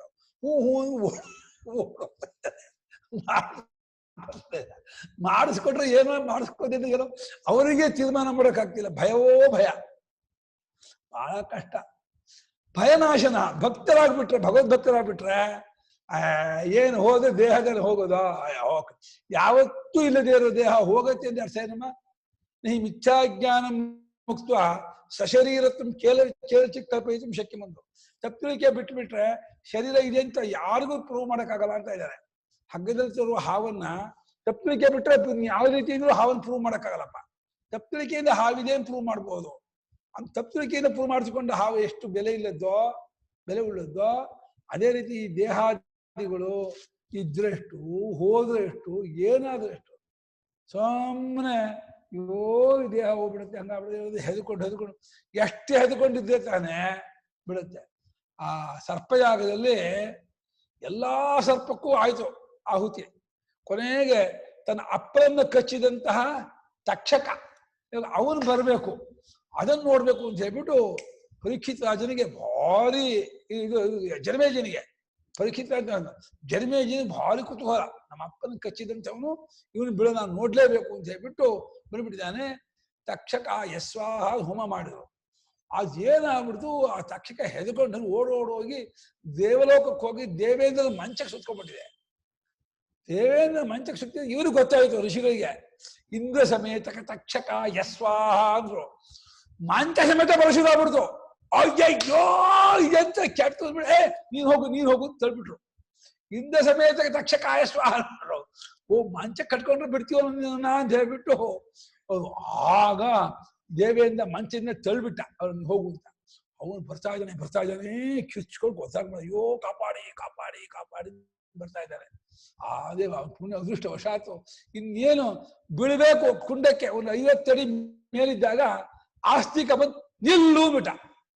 ಆ ತಪಸ್ಸಿಗೆ ನಿಲ್ಲಿಸ್ಬಿಟ್ಟ. ಆಸ್ತಿಕರಿದ್ರಿಂದ ಅದೇನಾಯ್ತು, ತಪಪ್ರಭಾವದಿಂದ ಇವರ ಮಂತ್ರಶಕ್ತಿಗೆ ಅಡ್ಡಿ ಬಂದ್ಬಿಡ್ತು. ತಕ್ಷಣ ಆಸ್ತಿಕ ತಕ್ಷಕ ಆಸ್ತಿಕನಿಗೆ ವರ ಕೊಟ್ಬಿಟ್ಟ. ಇವಾಗ ನನ್ನ ಪ್ರಾಣ ಉಳಿಸಿದವನೇನೋ ನಿಮ್ಗೊಂದು ವರ ಕೊಡ್ತಾ ಇದ್ದೀನಿ ಅಂತ. ಏನ್ ವರ ಅಂದ್ರೆ, ಯಾರು ನಿನ್ನನ್ನು ನೆನೆಸ್ಕೋತಾರ ಅವರಿಗೆ ವಿಷಸರ್ಪ ಭಯ ಇರ್ಕೂಡ್ದು. ಮನೇಲಿ ಹಾವು ಬಂದಿದ್ರು ಕೂಡ ಆಸ್ತಿಕನ ಜ್ಞಾಪಕ ಮಾಡ್ಕೊಂಡು ಅವನ ಆಸ್ತಿಕ ಕೂಬಿಟ್ರೆ ಆ ಹಾವುಗೆ ಹೋಗುವ ಪ್ರೇರಣೆ ಆಗತ್ತೆ. ಹಾಗೆ ನರ್ಮದಾಯಿ ನಮಃ ಪ್ರಾತೋ ನರ್ಮದಾಯಿ ನಮೋ ನಿಶಿ ನಮೋಸ್ತು ನರ್ಮದೇ ತುಭ್ಯಂ ತ್ರಾಹಿಮಾಂ ವಿಷಸರ್ಪದಃ ಜಲತ್ಕಾರೋ ಜಲತ್ಕಾರ್ವಾಂ ಸಮುತ್ಪನ್ನೋ ಮಹಾಯಶಾಃ ಆಸ್ತಿಕಃ ಸತ್ಯಸಂಧೋ ಮಾಂ ಪನ್ನಗೇಭ್ಯೋಭಿರಕ್ಷತು ಅಂತ ಒಂದು ಇದು ಶ್ಲೋಕ, ಮಹಾಭಾರತ ಶ್ಲೋಕ. ಅದು ವೇದವ್ಯಾಸ ಬರೀತಾರೆ. ಆಸ್ತಿಕ ಸತ್ಯಸಂಧನಾದಂತಹ ಆಸ್ತಿಕ ಅವನು ಎಂಥ ಮಗ ಗೊತ್ತಾ, ಅವನ ತಂದೆ ಜಲತ್ಕಾರು. ಆ ಜಲತ್ಕಾರು ಅನ್ನುವಂಥವನು ಮದುವೆ ಆಗಲ್ಲ ಅಂತ ಹೇಳ್ಬಿಟ್ಟು ತಪಸ್ಸಿಗೆ ಹೋಗ್ಬಿಟ್ಟಿರ್ತಾನೆ. ತಪಸ್ಸಿಗೆ ಹೋಗ್ಬಿಟ್ಟು ಕಾಡು ತಪಸ್ಸು ಮಾಡ್ತಾ ಇರ್ಬೇಕಾದ್ರೆ ಒಂದು 2 ತಿಂಗಳು 3 ತಿಂಗಳು ಇದ್ದಾಗ ಅವನಿಗೆ ಇದ್ದಕ್ಕಿದ್ದಾಗೆ ತನ್ನ ಪಿತೃಗಳ ತಲೆಕೆಳಗಾಗಿ ಮರದ ಜೋತ ಬೀಳ್ತಾ ಹಾಗೆ ಕಾಣಿಸ್ಬಿಡುತ್ತೆ. ಎಲ್ಲರೂ ಜೋತ್ ಬಿದ್ದುಬಿಟ್ಟಿದ್ದಾರೆ ಪಿತೃಗಳೆಲ್ಲ. ಯಾಕೆ ಏನಾಯ್ತು ಅಂತ ಕೇಳ್ತಾ ಇದ್ದಾನೆ. ಇಲ್ಲಪ್ಪ ನಮ್ಗೆಲ್ಲ ಯಾರಿಗೂ ಗತಿ ಆಗ್ತಿಲ್ಲ, ನೀನು ವಿವಾಹಿತನಾಗಿ ಪುತ್ರವಂತನಾದ್ರೆ ನಮ್ಗೆಲ್ಲ ಗತಿ ಆಗತ್ತೆ ಅಂತ ಹೇಳ್ತಾ ಇದ್ದಾರೆ. ನಮ್ಗೆ ನೀನ್ ಮದುವೆ ಆಗದೆ ಹೋದ್ರೆ ನಂಗೆ ಯಾರಿಗೂ ಗತಿ ಇಲ್ಲ ಅಂತ ಅಂದ್ಬಿಡ್ತಾರೆ. ಅಯ್ಯಯ್ಯೋ ಇದೆಂಥದ್ದಿದು ಅಂತ ಹೇಳ್ಬಿಟ್ಟು ಸರಿ ಮದುವೆ ಆಗ್ಬೇಕು ಅಂತ ಅವನಂದಾಗ ಒಂದು ಷರತ್ತು ಹಾಕ್ತಾನೆ. ಅವನು ನನ್ನ ಹೆಸರನ್ನ ಹುಡುಗಿ ಆಗ್ಬೇಕು ಅಂತ ಅವನು ಜಲತ್ಕಾರುವಿಗೆ ಜಲತ್ಕಾರು ಅಂತ ಹೆಸರಿಟ್ಕೊಳ್ಳುವಂತ ಹುಡುಗಿ ಆಗ್ಬೇಕು, ಹಾಗಿದೆ ನಾನು ಮದುವೆ ಆಗ್ತೀನಿ ಅಂತಾನೆ. ಕಾಕತಾಳೀಯವಾಗಿ ನೋಡಿ ಒಂದು ಹುಡುಗಿ ಇರ್ತಾಳೆ, ಅದೇ ಹೆಸರು ಕರೆಕ್ಟ್ ಆಗಿರ್ತಾಳೆ. 21 ವರ್ಷದ ಹುಡುಗಿ ಜಲತ್ಕಾರು ಅಂತ ಹುಡುಗಿ. ಅವ್ರನ್ನ ಕರ್ಕೊಂಡ್ಬಂದು 24 ವರ್ಷದ ಜಲತ್ಕಾರು ಕೊಟ್ಟು ಮದುವೆ ಮಾಡ್ತಾರೆ. ಮದುವೆ ಮಾಡಿಬಿಟ್ಟಾಗ ಅವನಲ್ಲಿ ಆಸ್ತಿಕ ಅಂತ ಹುಡ್ತಾನೆ ಅವನಿಗೆ. ಜಲತ್ಕಾರುವಿನಲ್ಲಿ ಆಸ್ತಿಕ ಎಂಬುವಂತಹ ಮಹರ್ಷಿ ಹೋಗ್ತಾರೆ. ಆ ಆಸ್ತಿಕ ಮಹರ್ಷಿ ಈ ತಕ್ಷಕನಿಗೆ ಅಭಯವನ್ನು ಕೊಟ್ಬಿಡ್ತಾನೆ, ಪ್ರಾಣ ಭಿಕ್ಷೆ ಕೊಟ್ಬಿಡ್ತಾನೆ. ಅಲ್ಲಿಂದ ಇಡೀ ನಾಗ ಕುಲದವರಿಗೆ ವಂಶದವರಿಗೆ ಆಸ್ತಿಕನ ಆರಾಧ್ಯ ದೇವನಾಗ್ಬಿಡ್ತಾನೆ. ನಮ್ಮ ವಂಶಕ್ಕೆ ಆರಾಧ್ಯ ದೇವ ಆಸ್ತಿಕ ಅಂತ ಹೇಳ್ಬಿಟ್ಟು. ಅಷ್ಟೇ ಅಲ್ಲದೇನೆ ಒಂದು ವರ ಕೊಟ್ಬಿಡ್ತಾರೆ. ಯಾರ ಮನೆಗಾದ್ರೂ ನಾಗರ ಹಾವು ಇನ್ನೊಂದು ಹಾವು ಭಯ ಬಂದ್ಬಿಟ್ಟಿದೆ, ಆಸ್ತಿಕರನ್ನು ಜ್ಞಾಪಕ ಮಾಡ್ಕೊಂಡ್ರೆ ಆ ಹಾವು ಅಲ್ಲಿಂದ ಹೊರಟೋಗ್ಬೇಕು ಅಂತೇಳಿ ಅವತ್ತೇ ತಕ್ಷಕ ಒಂದು ರೆಸಲ್ಯೂಷನ್ ಪಾಸ್ ಮಾಡ್ಬಿಟ್ಟು ಎಲ್ಲದಕ್ಕೆ ಸೈನ್ ಮಾಡ್ಬಿಟ್ರು. ಇಡೀ ನಾಗಲೋಕದವರೆಲ್ಲ ಸೈನ್ ಮಾಡ್ಬಿಟ್ರು. ಹಂಗಾಗಿ ಇವತ್ತಿಗೂ ಕೂಡ ನಾನು ತಮಾಷೆಯಲ್ಲ, ನಮ್ಮನೆ ನಾಗರ ಹಾವು ಬಂದಿತ್ತು, ನಾನು ಆಸ್ತಿಕ ಅಂದೆಪ್ಪ. ಆ ರೋಯಿನ್ ಹೊರಟೇ ಬಿಡ್ತಮ್ಮ, ಅದು ಹೊರಟ್ಬಿಟ್ಟು ಇನ್ನೊಂದಿಂದ ಇದಿತ್ತು ಅವನು ಮಾನ್ವಿತ್ತು ಬಾಬಯ್ಯು ಆ ತೂದ ಹೊರಕ್ಕೆ ಹೋಗ್ಬಿಡ್ತು. ಅಬ್ಬಾ ಏನು ಆಶ್ಚರ್ಯ ಇದು ನಂಗೆ. ಆಸ್ತಿಕ ಸತ್ಯಸಂಧೋಮಾಮ್ ಅಂತ ಅಂದ್ಕೊಂಡೆಪ್ಪ. ಹೊರಟೋಗ್ಬಿಡ್ತೆ ಬಾಬು, ಎಲ್ಲಿಂದ ಬಂತ ಅಲ್ಲಿ ಹೊರಟೋಗ್ಬಿಡ್ತು. ಅದು ನಿಜವಾಗಿಯೂ ಆ ಮನಸ್ಸಿಗೆ ಬಹಳ ಶಕ್ತಿ ಇದೆ. ಜಲತ್ಕಾರೋ ಜಲತ್ಕಾರಾಂ ಸಮತ್ಪನ್ನೋ ಮಹಾಯಶಾಃ ಆಸ್ತಿಕ ಸತ್ಯಸಂಧೋಮಾಂ ಪನ್ನಗೇಭ್ಯೋಭಿರಕ್ಷತು ಅಂತ ಆ ಶ್ಲೋಕ. ಈ ವೇದವ್ಯಾಸರು ಮಾಡಿರೋ ಶ್ಲೋಕ ಇದು ಮಹಾಭಾರತ. ಹಾಗಾಗಿ ಇಲ್ಲಿ ಯಾಕೆ ಬಂತದು, ಭಯನಾಶದ ಅನ್ನುವಾಗ ಭಯಕೃತ್ ಭಯನಾಶನ. ಈ ಕರೋನಾ ಭಯ ಅಂತಲ್ಲ, ಕರೋನಾ ಭಯ ಬರೋದು ಪಾಪಶೇಷವಿದ್ದರೆ ಪಾಪ ಫಲದಿಂದ ಭಯವಾಗುತ್ತೆ. ಭಕ್ತರಿಗೆ ಭಯ ನಾಶವಾಗುತ್ತೆ. ಅಯ್ಯೋ ಏನಾದ್ರು ಬರಲಿ, ಅವ್ರು ಹೇಳ್ತಾರೆ ದಿವಿವಾ ಭುವಿವಾ ಮಮಾಸ್ತು ವಾಸ ನರಕೇವಾ ನರಕಾಂತಕ ಪ್ರಕಾಮಂ ಅಂದ್ರೆ ನರಕದಲ್ಲೆಲ್ಲ ಕೂಡ ಯಾರು ನಿನ್ನ ಅವಧೀರಿತ ಶಾರದಾರಬಿಂದು ಚರಣೌತೆ ಮರಣೇಪಿ ಚಿಂತೆಯಾಮಿ. ಮರಣ ಕಾಲದಲ್ಲೂ ನಿನ್ನ ಪಾದಕಮಲದ ಸ್ಮರಣೆ ಒಂದು ಕೊಟ್ಬಿಡು, ನಿನ್ನ ನರಕಾಲು ಹಾಕು, ಎಲ್ಲಿಗಾಲು ಹಾಕು, ನಂಗೇನು ಬೇಜಾರಿಲ್ಲ ಅನ್ಬಿಟ್ಟ ಭಕ್ತ. ನಿನ್ನ ಪಾದ ಸ್ಮರಣೆ ನಿರಂತರ ಇರುವಂತಹ ಜನ್ಮ ಯಾವ ಜನ್ಮ ಒಂದು ಪರವಾಗಿಲ್ಲ ಪರಮಾತ್ಮ, ಅದನ್ನು ನನಗೆ ಕೊಟ್ಬಿಡು, ನಿಂಗೆ ಎಲ್ಲರೂ ಹಾಕು ಅಂದ್ಬಿಟ್ಟ. ಅವ್ನು ಪಾದಸ್ಮರಣೆ ಮಾಡ್ಕೊಂಡು ಅವನು ನರಕಳಕ್ಕೆ ಹಾಕಕ್ಕಾಗತ್ತೆ ಪರಮಾತ್ಮನಿಗೆ? ಅವನು ಸ್ವರ್ಗ ಅಲ್ಲ ಬ್ರಹ್ಮಲೋಕವನ್ನೇ ಕೊಡ್ಬೇಕು, ಏನು ಮಾಡಕ್ಕಾಗಲ್ಲ. ಭಯಕೃತ್ ಭಯನಾಶನ ಅಂದ್ರೆ ಪಾಪಿಗಳಿಗೆ ಭಯವನ್ನುಂಟು ಮಾಡುವಾತನು, ಭಕ್ತರಿಗೆ ಭಯವನ್ನು ಪರಿಹಾರ ಮಾಡುವಾತನು ಅಂತ ಅರ್ಥ. ನೆಕ್ಸ್ಟ್ ಅಣುರ್ ಬೃಹತ್ ಕೃಷ ಸ್ಥೂಲ ಗುಣಭರ್ ನಿರ್ಗುಣೋ ಮಹೋ ಅಧೃತ ಸ್ವಧೃತ ಸ್ವಾಸ್ಯ ಪ್ರಾಗ್ವಂಶೋ ವಂಶವರ್ಧನಃ.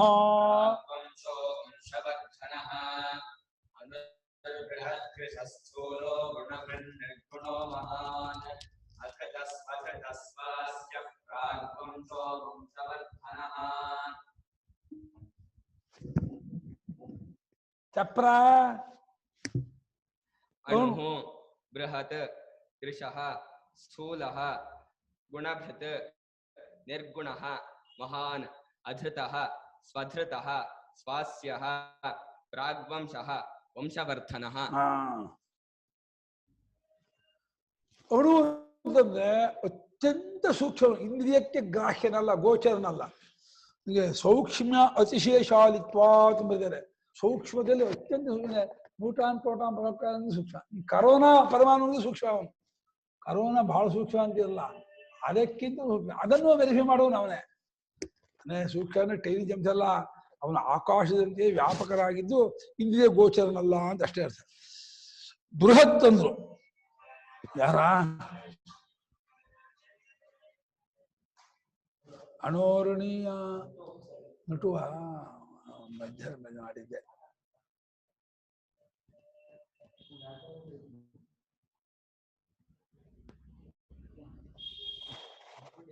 ಇಟ್ಬಿಟ್ರ? ನಾನು ಅವ ಮಾಡಿದ್ದೆ, ಎತ್ತಲಿಲ್ಲ ಪಾಪ. ಅವ್ರಿಗೆ ಅಣ್ಣ, ಅವ್ರಿಗೆ ದೊಡ್ಡಪ್ಪ ಮನೆ. ನಮ್ಮ ಅರುಣಾ ಕೇಶನ ಹಾಗೆ ಅರುಣಾಕೇಶನ ಆಗಲ್ಲ. ಯಾಕೆ ಈತ ತಂದೆ ಕಡೆ ಆಯ್ತು, ತಾಯಿ ಕಡೆ ಇಲ್ಲ. ಅಂದ್ರೆ ಇವರು ನಾವು ನಮ್ಮ ಪಟ್ಟಾಭಿ ಅಣ್ಣ, ನಮ್ಮ ತಾಯಿ ಅವ್ರ ತಾಯಿ ಆಗ್ತದೆ ಹಾಗೆ. ಅಣೋರಣೀಯಾನ್ ಮಹತೋ ಮಹಿಯಾನ್ ಅಣು ಬೃಹತ್, ಅಣುವಿಗಿಂತಲೂ ಅಣು, ಸೂಕ್ಷ್ಮಕ್ಕಿಂತಲೂ ಸೂಕ್ಷ್ಮ, ದೊಡ್ಡದಕ್ಕಿಂತಲೂ ದೊಡ್ಡದಾಗಿರ್ತಕ್ಕವನು. ಆಮೇಲೆ ಕೃಷಃ ಅಂತನ್ನುವಾಗ ಸ್ಥೂಲ ಮರಣೋ ಇತ್ಯಾದಿಗಳಿಂದ ದ್ರವ್ಯತ್ವ ಧರ್ಮವನ್ನು ಅಲಗಡಿದ್ರಿಂದ ಕೃಷಿರೂಪದನು. ಲೋಕದಲ್ಲಿ ಯಾರು ಕೃಷಿರಾಗಿದ್ದಾರೆ ಆ ರೂಪದಿಂದ ಇದ್ದಾನೆ ಅಂತ ಹೇಳ್ಬೋದು, ಏನ್ ತೊಂದರೆ ಇಲ್ಲ. ಎಲ್ಲಾ ಕೃಷವೂ ಅವನ ರೂಪವೇ, ಎಲ್ಲಾ ಸ್ಥೂಲವೂ ಅವನ ರೂಪವೇ. ಸ್ಥೂಲ ಹೇಳ್ತಿ ಉಪಚರ್ಯತೆ ಸರ್ವಾತ್ಮಕತ್ವ. ಸರ್ವಾತ್ಮ ಎಲ್ಲಾ ಸ್ಥೂಲ ದಪ್ಪಿಗಿರೋರು ಚೀನಾದವರು ಅವನು ಇವನೇ, ಚಳ್ಳಿಗಿರೋ ಇಥೋಪಿಯಾದವರು ಇವನು ಅವನೇ. ಯಾರು ಹೆಂಗಿದ್ರು ಅವನೇ. ಇಥೋಪಿಯಾರು ಚಳ್ಳಿಗಿರಂತೆ, ಚೀನಾರು ಡುಮ್ ಡುಮ್ ಅಂತೆ. ಸ್ಥೂಲ ಗುಣಭೃತ. ಗುಣ ಅಂದ್ರೆ ಸತ್ಯದ ಸಮಸ್ಯೆ ಎಂಬ ಗುಣಗಳನ್ನ ಸೃಷ್ಟಿ ಸ್ಥಿತಿ ಲಯ ಕಾಲದಲ್ಲಿ ಅದನ್ನು ಆಶ್ರಯಿಸ್ಕೊತಾನೆ. ಸೃಷ್ಟಿ ಮಾಡ್ಬೇಕಾದ್ರೆ ಸತ್ವಗುಣ, ರಜೋಗುಣ, ಕಾಪಾಡುವಾಗ ಸತ್ವಗುಣ, ಪ್ರಳಯ ಮಾಡುವಾಗ ತಮೋಗುಣ. ರಜೋಗುಣದಿಂದ ಸೃಷ್ಟಿ, ಸತ್ವಗುಣದಿಂದ ಸ್ಥಿತಿ, ತಮೋಗುಣದಿಂದ ನಾಶ. ಈ ಗುಣಭೃತ. ಗುಣಭೃತ ನಿರ್ಗುಣ, ವಸ್ತುತಃ ಗುಣವೇ ಇಲ್ಲವಾದ್ರಿಂದ ಕೇವಲ ನಿರ್ಗುಣಶ್ಚ ಶ್ರುತಿ ಇರೋದ್ರಿಂದ ಗುಣರಹಿತನು, ಗುಣಾತೀತನು. ಆಮೇಲೆ ಶಬ್ದಾದಿ ಗುಣರಹಿತತ್ವ, ನಿರತಿಶಯ ಸೂಕ್ಷ್ಮತ್ವ, ನಿತ್ಯಶುದ್ಧ ಸೌದತ್ವಾದಿನಾಚ ಪ್ರತಿಬಂಧ ಕರ್ಮಧಾತು ತಕ್ಕತೋಪಿ ಯತ್ನತೋ ಭಕ್ತ ಶಕ್ತಿ ತಥೈವ ಮಹಾನ್. ಮಹಾನ್ ಅಂದ್ರೆ ಅಪರಿಚ್ಛಿನ್ನನು ಅಂತ ಅರ್ಥ. ಅಲ್ಲ, ಮಹತ್ವ ಬಂದಾಗಿತ್ತು, ಅಣುರ್ ಬೃಹತ್ ದೊಡ್ಡದಾಗಿತ್ತು. ಮಹಾನ್ ಅಂತ ಪುಲ್ಲಿಂಗ, ಅದು ಮಹತ್ ನಪುಂಸಕಲಿಂಗ. ಬಹಳ ದೊಡ್ಡದು. ಮಹಾನ್ ಅಂತೇಳಿ ಮಹಾತ್ಮನಾಗಿರ್ತಕ್ಕವನು, ಉದಾರನಾಗಿರ್ತಕ್ಕವನು, ವಿಸ್ತಾರ ಮನಸ್ಕನು, ಅಪರಿಚ್ಛಿನ್ನ ರೂಪದವನು ಅಂತ ಮಾಡ್ಕೊಳ್ಳೋದು. ಅಧೃತ, ಯಾರಿಂದಲೂ ಧರಿಸಲ್ಪಡದವನು, ಅಂದ್ರೆ ಎಲ್ಲವನ್ನೂ ಅವನೇ ಧಾರಣೆ ಮಾಡ್ಕೊಂಡವನು. ಅವನು ಮತ್ತೊಬ್ಬರಿಂದ ಪೃಥ್ವ್ಯಾದಿಗಳನ್ನು ಧಾರಣೆ ಮಾಡುವುದರಿಂದ, ಪಂಚಭೂತಗಳನ್ನು ಧಾರಣೆ ಮಾಡ್ಕೊಂಡಿರೋದ್ರಿಂದ ಅವನು ಧಾರಣೆ ಮಾಡ್ಕೊಂಡವ್ರು ಯಾರೂ ಇಲ್ಲ. ಆಮೇಲೆ ಅಧೃತ ಸುಅಧೃತ, ತನ್ನಿಂದಲೇ ತಾನು ಧಾರಣೆ ಮಾಡ್ಕೊಂಡವನು. ಸ್ವಧೃತ, ಸು ಅಲ್ಲ ಸ್ವಧೃತ, ಅವನನ್ನು ಹಚ್ಕೊಂಡವ್ರು ಯಾರು ಅಂದ್ರೆ ಸ್ವಭಗವಾನ್ ಕಸ್ಮಿನ್ ಪ್ರತಿಷ್ಠತೆ ಐತಿ ಸ್ವೇ ಮಹಿಮ್ನಿ, ತನ್ನ ಮಹಿಮೆಯಲ್ಲೇ ಇರ್ತಕ್ಕಂಥ ತನ್ನನ್ನು ತಾನೇ ಹೊತ್ಕೊಂಡವನು ಅಂತ ಅರ್ಥ. ಸುಹಾಸ್ಯ, ಒಳ್ಳೆ ಹಾಸ್ಯದ ಮುಖ, ಒಳ್ಳೆ ಸುಂದರವಾದ ಮುಖವುಳ್ಳವನು. ಸುಂದರಾನನ ನಮ್ಮ ಇವರು ಲಲಿತಮ್ಮ ಅಂತಿದ್ರು, ಇದಾರ ಇನ್ನು ಇದರಲ್ಲಿ ಪ್ರಶಾಂತರಲ್ಲಿ ಅವರೆಲ್ಲ ಇದಕ್ಕೆ ಬಂದ್ರು ಸಪ್ತಾಹಕ್ಕೆ ಸುಂದರಾನನ ಸುಂದರಾನನ ಅಂತ ಹೇಳಿ ಹಾಡು ಹಾಡೋರು. ನಂಗೆ ಅವ್ರು ಕೋಲ್ಕೊಳ್ಳೋ ಸುಂದರಾನ ಜ್ಞಾಪಕ, ಸುಂದರಾನ ಲಲಿತಮ್ಮನವರ ಅಂತ. ಸುಂದರಾನ ಶಿವನಿಗೆ ಅವರು ಅವ್ರಿಗೆ ಇಷ್ಟವಾದ ಹಾಡು, ಎಲ್ಲರೂ ಸುಂದರಾನ ಹಾಡು ಹೇಳ್ಕೊಂಡು ಹೆಸರು ಬರ್ತಾರೆ. ಓ ಸುಂದರಾನ ಲಲಿತಮ್ಮ ಬಂದಿದ್ರು, ಸರಿ ಸರಿ ಸರಿ, ಗೊತ್ತಾಯ್ತು ಗೊತ್ತಾಯ್ತು. ಸುಂದರವಾದಂತಹ ಮುಖಳ್ಳವನು ಪರಮಾತ್ಮನು ಅಂತ ಮಾತ್ರ. ಓಹೋ ಮಾತ್ರ ಬರಮ್ಮ. Thank you thank you.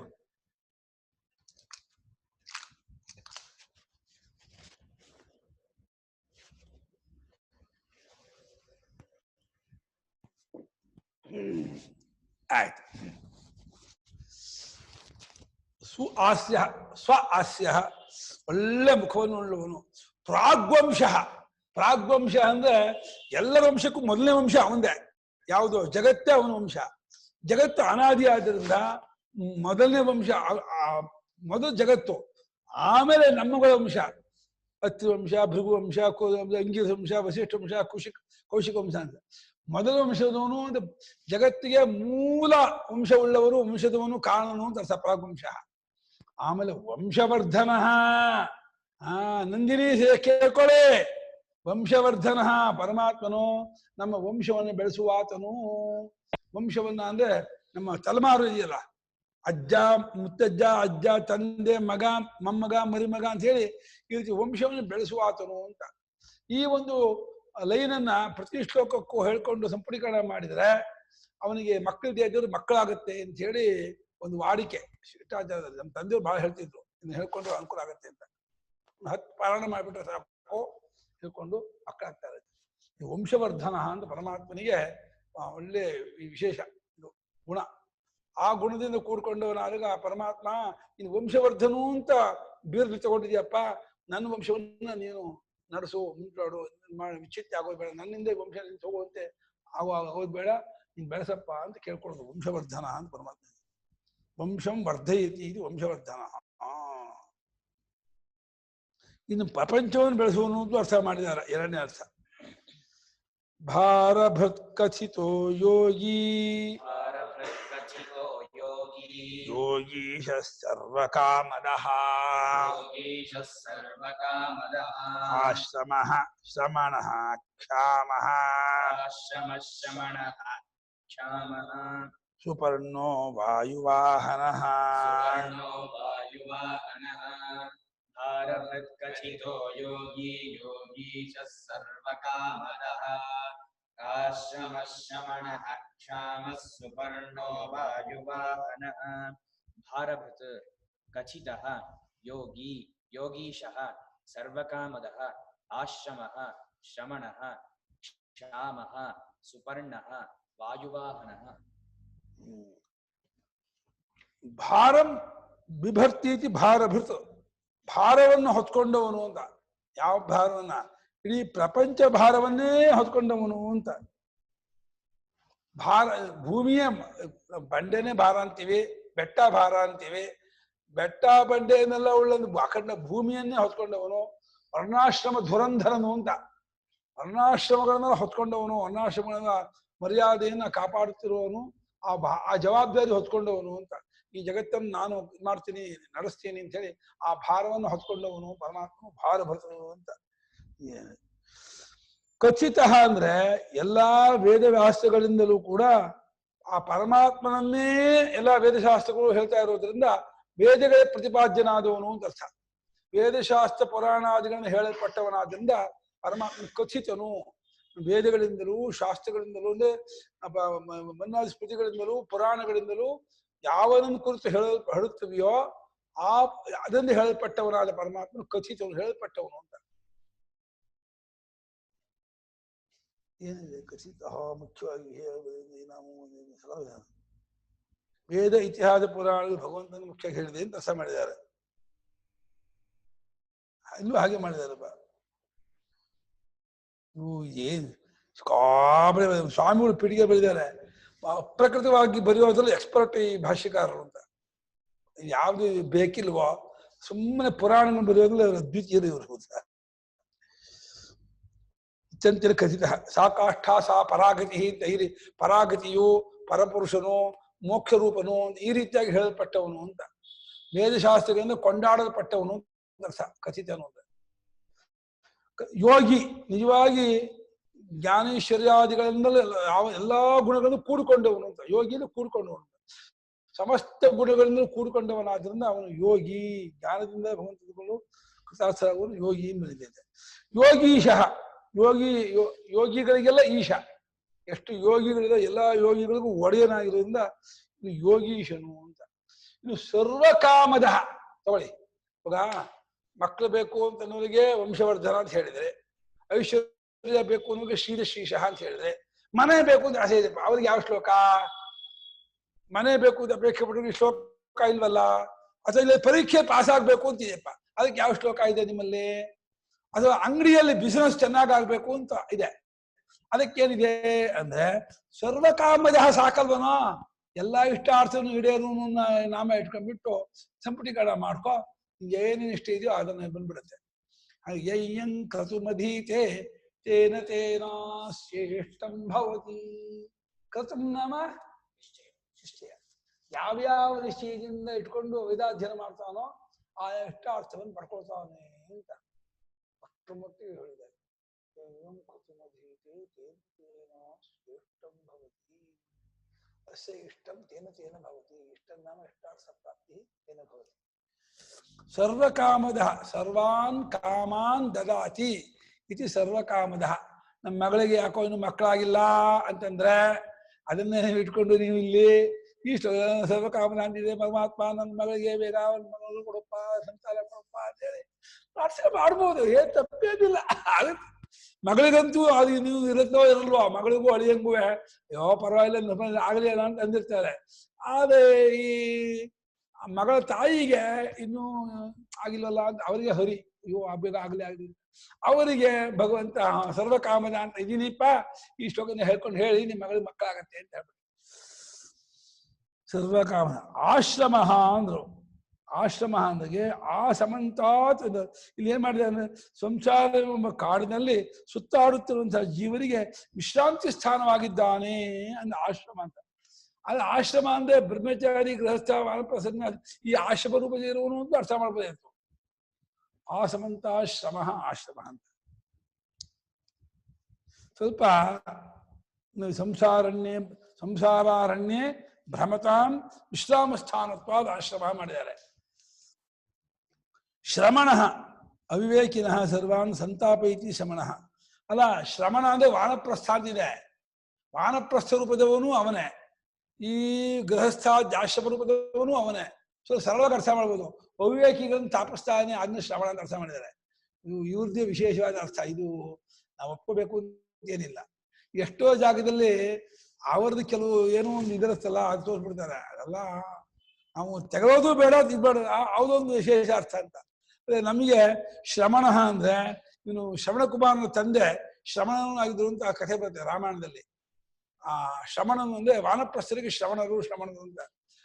ವಾತರಶನ ಹವಾರ್ಷಯ ಶ್ರಮಣಾ ಊರ್ಧ್ವಮಂಥಿನೋ ಬಭೂವು ತಾಂಧ್ರಯೋರ್ಥಮಾಯಗ್ರಸ್ಥೇ ಜಿಲೋಯ ಏನು ಪ್ರವಿಶು ಕೂಷ್ಮಾಂಡಾನಿ ಆಗಸ್ತೇಶ್ವರ್ವಿಂದ ಶ್ರದ್ಧಯ ಚ ತಪಸಾ ತಾಂಧ್ರಯೋ ಬ್ರೂಣಿ. ವಾತರಶನ ಅನ್ನುವಂಥ ರಶನ ಅಂದ್ರೆ ಹಗ್ಗ.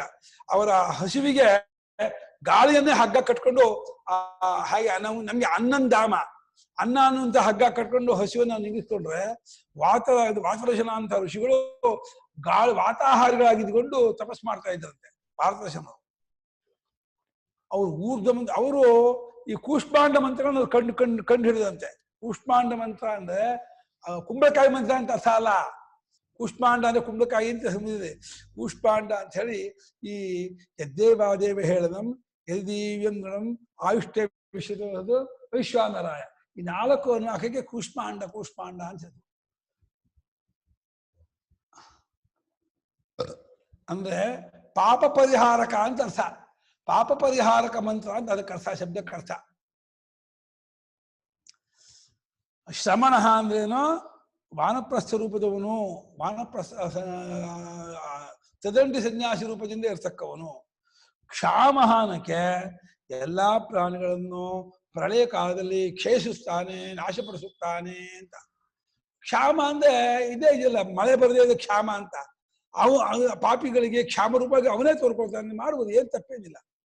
ಈಗ ಹೇಗೆ ಸುವೃಷ್ಟಿ ಹೇಗೋ ಅದು ಕೂಡ ಪುಣ್ಯ ಕರ್ಮ ನಿಮಿತ್ತವಾಗಿ ಸುವೃಷ್ಟಿಯಾಗಿ ತೋರ್ಕೊಳ್ಳೋ ಹಾಗೇನೆ ಪಾಪಿಗಳಿಗೆ ಕ್ಷಾಮ ರೂಪವಾಗಿ ತೋರ್ಕೊಳ್ತಾನೆ ಪರಮಾತ್ಮ. ಅವನು ವಿಶ್ವಾಮಿತ್ರ ಅಂತ ಮಹಾತ್ಮ ಇದ್ದಾಗಲೇ 14 ವರ್ಷ ಮಳೆ ಆಗಿರಲಿಲ್ಲ ಅಂತ ಮಹಾಭಾರತ ಕಥೆ ಬರುತ್ತೆ. ಇವಾಗಲೂ ಕ್ಷಾಮ ಆದ್ರೆ ಏನು ಆಶ್ಚರ್ಯ. ಕ್ಷಾಮವಾಗುವುದು ಅವನ ಸಂಕಲ್ಪ, ಸುವೃಷ್ಟಿ ಆಗೋದಕ್ಕೂ ಅವನೇ ಸಂಕಲ್ಪ. ಮಳೆ ಇಲ್ಲದೆ ಇರುವಂತಹ ಒಂದು ಸ್ಥಿತಿ, ಮಳೆ ಇಲ್ಲದೆ ಇದ್ದ ಬರೀ ಮಳೆ ಇಲ್ಲ ಅಂತ ಆಗಲ್ಲ. ಮಳೆ ಇಲ್ಲ ಅಂತ ಕೂಡ ಕಾಲರಾದಿ ರೋಗಗಳು ಉತ್ಪತ್ತಿ ಆಗ್ಬಿಡುತ್ತೆ.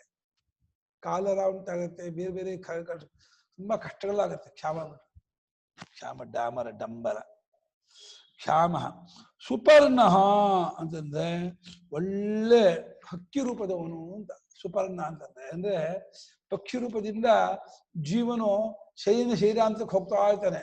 ದ್ವಾ ಸುಪರ್ಣ ಸೈಜಾ ಸಖಾಯ, 2 ಹಕ್ಕಿಗಳಿದ್ದಾರೆ ಗೊತ್ತಾ? ಎಲ್ಲ ನಮ್ ಜೂಮಲ್ಲೇ 2 ಹಕ್ಕಿಗಳು, ದ್ವಾ ಸುಪರ್ಣ ಅಂತ 2 ಹಕ್ಕಿಗಳು. ಒಳ್ಳೆ ನೋಡಿ ಬಂದ್ಬಿಟ್ರು ಅಮ್ಮ ಸುಪರ್ಣ ಕೂಡ. ಇನ್ನೊಬ್ರು ಬಂದಿಲ್ವಾ? ದ್ವಾ ಸುಪರ್ಣ. ಸುಪರ್ಣರು ಬಂದಿದ್ದಾನೆ ಪರಮಾತ್ಮ ಅಂತ ಭಾವನೆ ಮಾಡ್ಬೇಕಂತೆ. ಒಳ್ಳೆ ಹಕ್ಕಿ, ಒಳ್ಳೆ ಶೋಭನವಾದಂತಹ, ಶೋಭನಂ ಪತನಂ ಇತಿ ಸುಪರ್ಣ ಅಂತ ಹೇಳ್ತಾರೆ. ಒಳ್ಳೆ ಹಕ್ಕಿಯಿಂದ ಒಳ್ಳೆದಾಗಿ ಮರದಿಂದ ಮರಕ್ಕೆ ಹಕ್ಕಿಗಳು ಹಾರು ಹಾಗೇನೆ ಶರೀರಕ್ಕೆ ಹಾರ್ಕೊಂಡು ಹೋಗುವಂತಹ 2 ಹಕ್ಕಿಗಳಂತೆ. ಒಂದೊಂದು ಪ್ರಾರ್ಥನೆ ಕೇಳಿಸೋದೇ ಇಲ್ಲ. ಪರ್ಣ ಎಲೆ, ಒಳ್ಳೆ ಎಲೆ ಅಂತ. ಒಳ್ಳೆ ಎಲೆ ಅನ್ನೋದ್ರಲ್ಲಿ ವಿಶೇಷ ಏನಾಗಲ್ಲ. ಒಳ್ಳೆ ಎಲೆ ಅಂತಂದ್ರೆ ಒಳ್ಳೆ ಎಲೆ ಇನ್ಯಾವುದಾಗತ್ತೆ? ಒಳ್ಳೆ ಎಲೆ ಎಲ್ಲೂ ಒಳ್ಳೆ ಎಲೆ, ಯಾವ ಎಲೆ ಕೆಟ್ಟ ಇರಲ್ಲ. ಅದು ಪರ್ಣಕ್ಕೆ, ರಕ್ಕೆಗೂ ಪರ್ಣ ಅಂತಾರೆ. ಒಳ್ಳೆ ಗರುಡನಿಗೆ ಸುಪರ್ಣ ಅಂತ ಹೆಸರು. ಒಳ್ಳೆ ರಕ್ಕೆಗಳಿಂದ ಕುಡ್ಕೊಂಡು ಸ್ವರ್ಗಲೋಕಕ್ಕೆ ಹೋಗಿ ಸೋಮರಸನ ಅಂತ. ಹಾಗೆ ಒಳ್ಳೆ ಹಕ್ಕಿ ಆಗಿರ್ತಕ್ಕವನು ಪರಮಾತ್ಮನು. ಮುಂಡಕದಲ್ಲಿ ದ್ವಾಸುಪರ್ಣ ಅಂತ ಹೇಳಿ ಅವರು ಒಂದು ಹಕ್ಕಿ ಕರ್ಮಫಲ ತಿಂತಾ ಇದೆ, ಇನ್ನೊಂದು ಹಕ್ಕಿ ಸುಮ್ಮನೆ ಅದನ್ನ ನೋಡ್ತಾ ಇದೆ ಅಂತ. ಆ ರೀತಿ ಇಲ್ಲಿ ಒಂದು ಹಕ್ಕಿ ಕೆಲಸ ಮಾಡುತ್ತೆ, ಇನ್ನೊಂದು ಹಕ್ಕಿ ಸುಮ್ಮನೆ ಮನೇಲೇ ಇದ್ಬಿಟ್ಟು ಅಲ್ಲಿಂದ ನೋಡ್ತಾ ಇರುತ್ತೆ. ಏನೇನು ವಿಷಯ ಕಲೆಕ್ಟ್ ಮಾಡ್ಕೊಳ್ತಾ ಇರುತ್ತೆ, ಏನೇನು ಹೆಂಗಾಯ್ತು, ಔಷಧಿ ತಗೊಂಡ್ರ, ಮಾತ್ರೆ ತಗೊಂಡ್ರ, ಇನ್ನು ಮಾಡ್ತಾ ಇರುತ್ತೆ. ಒಂದು ಹಕ್ಕಿ ಇಲ್ಲಿಗೆ ಬಂದ್ಬಿಟ್ಟು ಏನೇನಾಯ್ತು ಅಂತ ಇಲ್ಲಿ ಬಂದು ವಿಚಾರ ಮಾಡ್ಕೊಳ್ಳೋ ಒಂದು ಹಕ್ಕಿ. ಇನ್ನೊಂದು ಹಕ್ಕಿ ಮನೆಯಿಂದ 2 ಹಕ್ಕಿ ಬರುತ್ತಾ? ಬರಲ್ಲ. ಬಹಳ ಅಪರೂಪ ಒಂದೇ ಹಕ್ಕಿ ಬರೋದು. ಹೇಳಿ ಅಷ್ಟೇ. ಇಲ್ಲಿ ಪರಮಾತ್ಮನು ಜೀವಾತ್ಮ ಪರಮಾತ್ಮ ಅನ್ನೋದು 2 ಹಕ್ಕಿಗಳನ್ನ ತೋರ್ಕೊಳ್ಳಾನೆ ಅಂತ ಸುಪರ್ಣನು ಅಂತ. ವಾಯುವಾಹನ, ವಾಯುವಾಹನ ಯಾವುದೋ? ವಾಯುರೇವ ವಾಹನಂ ಯಸ್ಯ ಸಹ. ಅಂದ್ರೆ ವಾಯು ಜೀವಭೂತಗಳನ್ನು ಒಯ್ಯುತ್ತಾನಾದ್ರಿಂದ, ಅಂದ್ರೆ ವಾಯು ರೂಪದಿಂದ ಎಲ್ಲಾ ಜೀವನನ್ನು ಒಯ್ತಾನಂತೆ ಪರಮಾತ್ಮ. ಪ್ರಾಣ ರೂಪದಿಂದ ಎಲ್ಲರನ್ನು ಒಯ್ತಾನೆ, ಅದನ್ನ ವಾಯುವಾಹನ. ವಾಯು ಅಂದ್ರೆ ಮುಖ್ಯ ಪ್ರಾಣ ಅಂತ ಅರ್ಥ ಮಾಡಿ, ಮುಖ್ಯ ಪ್ರಾಣವನ್ನ ತಗೊಂಡು ಹೋಗ್ತಾನೆ ಎಲ್ಲರನ್ನು ಅಂತ, ಹೊತ್ಕೊಂಡು ಹೋಗ್ತಾನೆ ಅಂತ. ಅವರ ಕರ್ಮ ಮುಗಿದ ಮೇಲೆ, ಪ್ರಾರ್ಧ ಮುಗಿದ ಮೇಲೆ ವಾಯುನ ಹಾಕೋದಂತೆ. ಅದೇ ವಾಯುವಾಹನ ಅನ್ನುವಾಗ ಅವನು ಜಗತ್ತಿನ ವಾಯು ಮೂಲಕ ಸಂಚಾರ ಮಾಡ್ತಾನೆ ಅಂತ ಅರ್ಥ ಮಾಡ್ಬೋದು. ವಾಯು ರೂಪದಿಂದ ಪರಮಾತ್ಮನ ಇದ್ದುಕೊಂಡು ಜಗತ್ತೆಲ್ಲಾ ಕಡೆಯಲ್ಲಿ ಓಡಾಡ್ಕೊಂಡಿದ್ದಾನೆ. ವಾಯುರೇವ ವಾಹನಂ ಯಸ್ಯ ಸಹ ವಾಯುವಾಹನ. ವಾಯುವನ್ನೇ ವಾಹನವಾಗಿ ಇಟ್ಕೊಂಡು ಅಂತ. ಅಂದ್ರೆ ವಾಯುವಿನಂತೆ ವೇಗವಾಗಿ ಹೋಗುವಂತಹ ವಾಹನ ಉಳ್ಳವನು ಅಂತ ಸಮೋದು. ಅವನು ಗರುಡ ಇದೆಯಲ್ಲ, ವಾಯುವೇಗದಿಂದ ಹೋಗುವಂತಹ ಗರುಡ ಅದು. ವಾಯುವಿಂದ ಆಗಬಾರ್ದು. ವಾಯುರುವ ವಾಹನಂ ಯಸ್ಯ ಸಹ ವಾಯುವಾಹನ, ವಾಯುವಂತೆ ವೇಗವಾಗಿ ಹೋಗಿ ಗರುಡ ವಾಹನ ಉಳ್ಳವನು ಅಂತ ಸಮೋದು. ಧನುರ್ಧರೋ ಧನುರ್, ಎಷ್ಟು ನಾಮ ಇದು? 10 ನಾಮ. ಇನ್ನೊಂದು ಧನುರ್ಧರೋ ಧನುರ್ವೇದೋ ದಂಡೋ ದಮಯಿತ ದಮಃ.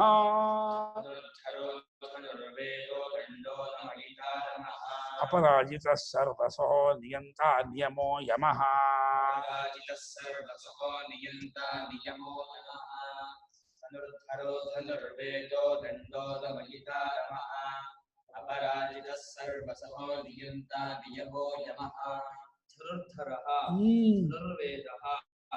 ದಂಡಃ ದಮಯಿತಾ ದಮಃ ಅಪರಾಜಿತಃ ಅಪರಾಜಿತಃ ಸರ್ವಸಃ ಸರ್ವಸಹ ಸರ್ವಸಃ ನಿಯಂತಾ ನಿಯಮಃ ಅಯಮಃ.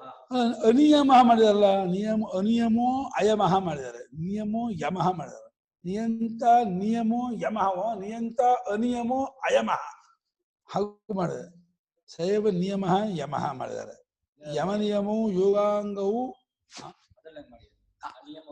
ಅನಿಯಮೋ ಇದೆಲ್ಲ ಹಾಗೆ ಮಾಡಿದ್ದಾರೆ. ಇದು ನಿಯಮ ನಿಯತಿ ತಸ್ಯ ನಿಯಮ ಇದೆ. ಅನಿಯಮ ಸರ್ವ ನಿಯಂತು ನಿಯಂತು ಭಾವ ಅನಿಯಮ ಅಂಬದು. ಧನುರ್ಧರ ಒಳ್ಳೆ ಬಿಲ್ಲುಗಾರ, ಧನುಸ್ಸನ್ನು ಧಾರಣೆ ಮಾಡ್ಕೊಂಡವನು. ಅಂದ್ರೆ ಇಡೀ ಪ್ರಪಂಚದ ಎಲ್ಲಾ ದುಷ್ಟಶಕ್ತಿಯನ್ನು ನಿಗ್ರಹ ಮಾಡ್ತೀನಿ ಅಂತ ಹೇಳಿ ಪ್ರತೀಕವಾಗಿ ಧನುಸ್ಸನ್ನು ಧಾರಣೆ ಮಾಡ್ಕೊಂಡಿದ್ದಾನೆ ಅಂತ. ಪರಮಾತ್ಮ ಸುಮ್ಮನೆ ಕೂತಿಲ್ಲ. ಏನಾದ್ರೂ ತಪ್ಪು ಮಾಡಿದ್ರೆ, ಪಾಪ ಮಾಡಿದ್ರೆ ಧನುರ್ಧಾರಿಯಾಗಿದ್ದಾನೆ ಅಂತ ಹೇಳಿ ಹೇಳ್ತಾ ಇದೆ. ಅದನ್ನು ಶಿಕ್ಷೆ ಮಾಡಿಯೇ ಮಾಡ್ತಾನೆ ಅಂತ. ಅಲ್ಲಿ ಯಾತೈಷು ಶಿವತಮಾ ಶಿವಂ ಬಭೂವತೆ ಧನು. ಇದರಲ್ಲಿ ಯೇ ಅನ್ನೇಶು ವಿವಿಧ್ಯಂತಿ ಪಾತ್ರೇಶು ಬಿಬತೋ ಜನನು ಅಂತ. ಆ ಪರಮಾತ್ಮನು ಬಾಣಗಳನ್ನ ನೀರಿನಲ್ಲಿ ಅನ್ನದಲ್ಲೇ ಇಟ್ಬಿಟ್ಟಿದ್ದಾನಂತೆ. ಅನ್ನದ ಮೂಲಕ ನಿಮ್ಗೆ ಕಾಯಿಲೆ ಬರ್ಬೋದು, ನೀರಿನ ಮೂಲಕ ಬರ್ಬಹುದು. ಯಾವ ಅವನ ಬಾಣಗಳನ್ನು ಎಲ್ಲೆಲ್ಲಿ ಇಟ್ಟಿದ್ದಾನೆ ಅಂದ್ರೆ ಸಹಸ್ರಾಣಿ ಸಹಸ್ರಶೋ ಯೇ ರುದ್ರ ಅಧಿಭೂಮ್ಯಾಂ ತೇಷಾಂ ಸಹಸ್ರ ಯೋಜನೆ ಅವಧನ್ವಾನಿ ತನ್ಮಸಿ ಅಸ್ಮಿನ್ ಮಹತ್ಯರ್ನವೇಂ ತರಿಕ್ಷೆ. ಅವ ಭೂಮಿಯಲ್ಲಿಟ್ಟಿದ್ದಾನೆ, ಅಂತರಿಕ್ಷದಲ್ಲಿಟ್ಟಿದ್ದಾನೆ, ದ್ವಿಲೋಕದಲ್ಲಿಟ್ಟಿದ್ದಾನೆ. ನೀಲಗ್ರೀವಾ ಶಿಖಂಠಾ ಶರ್ವಾಧ ಕ್ಷಮಾಚರಾ. ನೀಲಗ್ರೀವಾ ಶಿಖಂಠ ದಿವಗೂರ್ಧ್ರಾ ಎಲ್ಲವೂ ಬಾಣರೂಪದಂತೆ. ಯೇ ವೃಕ್ಷೇಶು ಸಸ್ಪಿಂಜರ ನೀಲಗ್ರೀವ ವಿಲೋ. ಆ ಮರಗಳಲ್ಲಿ ಒಳ್ಳೆ ಹಸಿರು ಹರಿದ್ವರ್ಣದಿಂದ ಕೂಡ್ಕೊಂಡದ್ದು, ಅವ ಹೂವಿನ ರೂಪದಿಂದ ಕೂಡ್ಕೊಂಡದ್ದು, ಹಣ್ಣಿನ ರೂಪದಿಂದ ಇರ್ತಕ್ಕದ್ದು ಎಲ್ಲವೂ ಅವನ ಬಾಣವೇ ಅಂತೆ. ಯಾರಿಂದ ಯಾರು ಏನ್ ಎಫೆಕ್ಟ್ ಆಗುತ್ತೆ ಹೇಳಕ್ಕೆ ಆಗಲ್ಲ. ಯೇ ಭೂತಾನಾಂ ಅಧಿಪತಯೋ ವಿಶಿಖಾ ಸಕ್ಕ ಪರ್ಜಿನಃ ಯೇ ಅನ್ನೇಷು ವಿವಿಧ್ಯಂತಿ ಪಾತ್ರೇಷು ಪಿಬತೋ ಜನನು ಯೇ ಪಥಾಂ ಪಚ. ದಾರಿಯೆಲ್ಲ ಕೂತ್ಬಿಟ್ಟಿದೆ. ಐಲ ಬೃದಾಯವಿಧ ಏ ತೀರ್ಥಗಳಲ್ಲಿ ಎಲ್ಲಾ ಜಾಗದಲ್ಲೂ ಆ ಪರಮಾತ್ಮನ ಬಾಣ ಎಲ್ಲೆಲ್ಲ ಉಗ್ರಗಾಮಿಗಳು ಆ ನೆಲದಲ್ಲಿ ರೋಡಲ್ಲಿ ಒಂದು ಬಾಂಬ್ ಇಟ್ಟಿರ್ತಾರೆ. ಇವರು ಯೋಧರ ಆರ್ಮಿಗಳ ವಾಹನ ಹೋದ್ರೆ ಸಿಡಿಬೇಕು ಅಂತ ಹೇಳಿ ಇಟ್ಟಿರ್ತಾರೆ ಅಂತ ಅಲ್ಲ ನಾವು ಕೇಳ್ತೀವಲ್ಲ ಇದರಲ್ಲಿ. ಆ ರೀತಿ ಪರಮಾತ್ಮನು ಪ್ರಪಂಚ ಎಲ್ಲಾ ಕಡೆಯಲ್ಲೂ ಸ್ವಲ್ಪ ಬಾಣ ಇಟ್ಬಿಟ್ಟಿದ್ದಾನಂತೆ. ಹೊಡೆಯೋದಕ್ಕೆ ಎಲ್ಲಿಂದ ಹಂಗ ಅಲ್ಲೆಲ್ಲ ಹೊಡೆದ್ಬಿಡ್ತಾನಂತೆ. ಏನ್ ಮಾಡಿರ್ತ ಅದೊಂದೇ ಆಗ್ಬೇಕು. ಅಂದ್ರೆ ತೇಷಾಗುಂ ಸಹಸ್ರ ಯೋಜನೆ. ಆ ಎಲ್ಲಾ ಬಾಣವನ್ನು, ಆ ಬಾಂಬುಗಳನ್ನು ನನ್ನಿಂದ 1000 ಯೋಜನೆ ದೂರದಲ್ಲಿ ಇಟ್ಟುಬಿಡು, ನನ್ನ ಹತ್ರ ಇಟ್ಟಬೇಡ. ಸಹಸ್ರ ಯೋಜನ, ಒಂದು ಯೋಜನ ಅಂದ್ರೆ 4 ಮೈಲಿ, ಅದು 400 ಮೈಲಿ, 12 ಮೈಲಿ. ಒಂದು ಯೋಜನೆ 12 ಮೈಲಿ ಮಾಡಿದ್ದಾರೆ. 1000 ಯೋಜನೆ ಅಂದ್ರೆ 1200 ಮೈಲಿ ದೂರದಲ್ಲಿ ಇಟ್ಬಿಡು.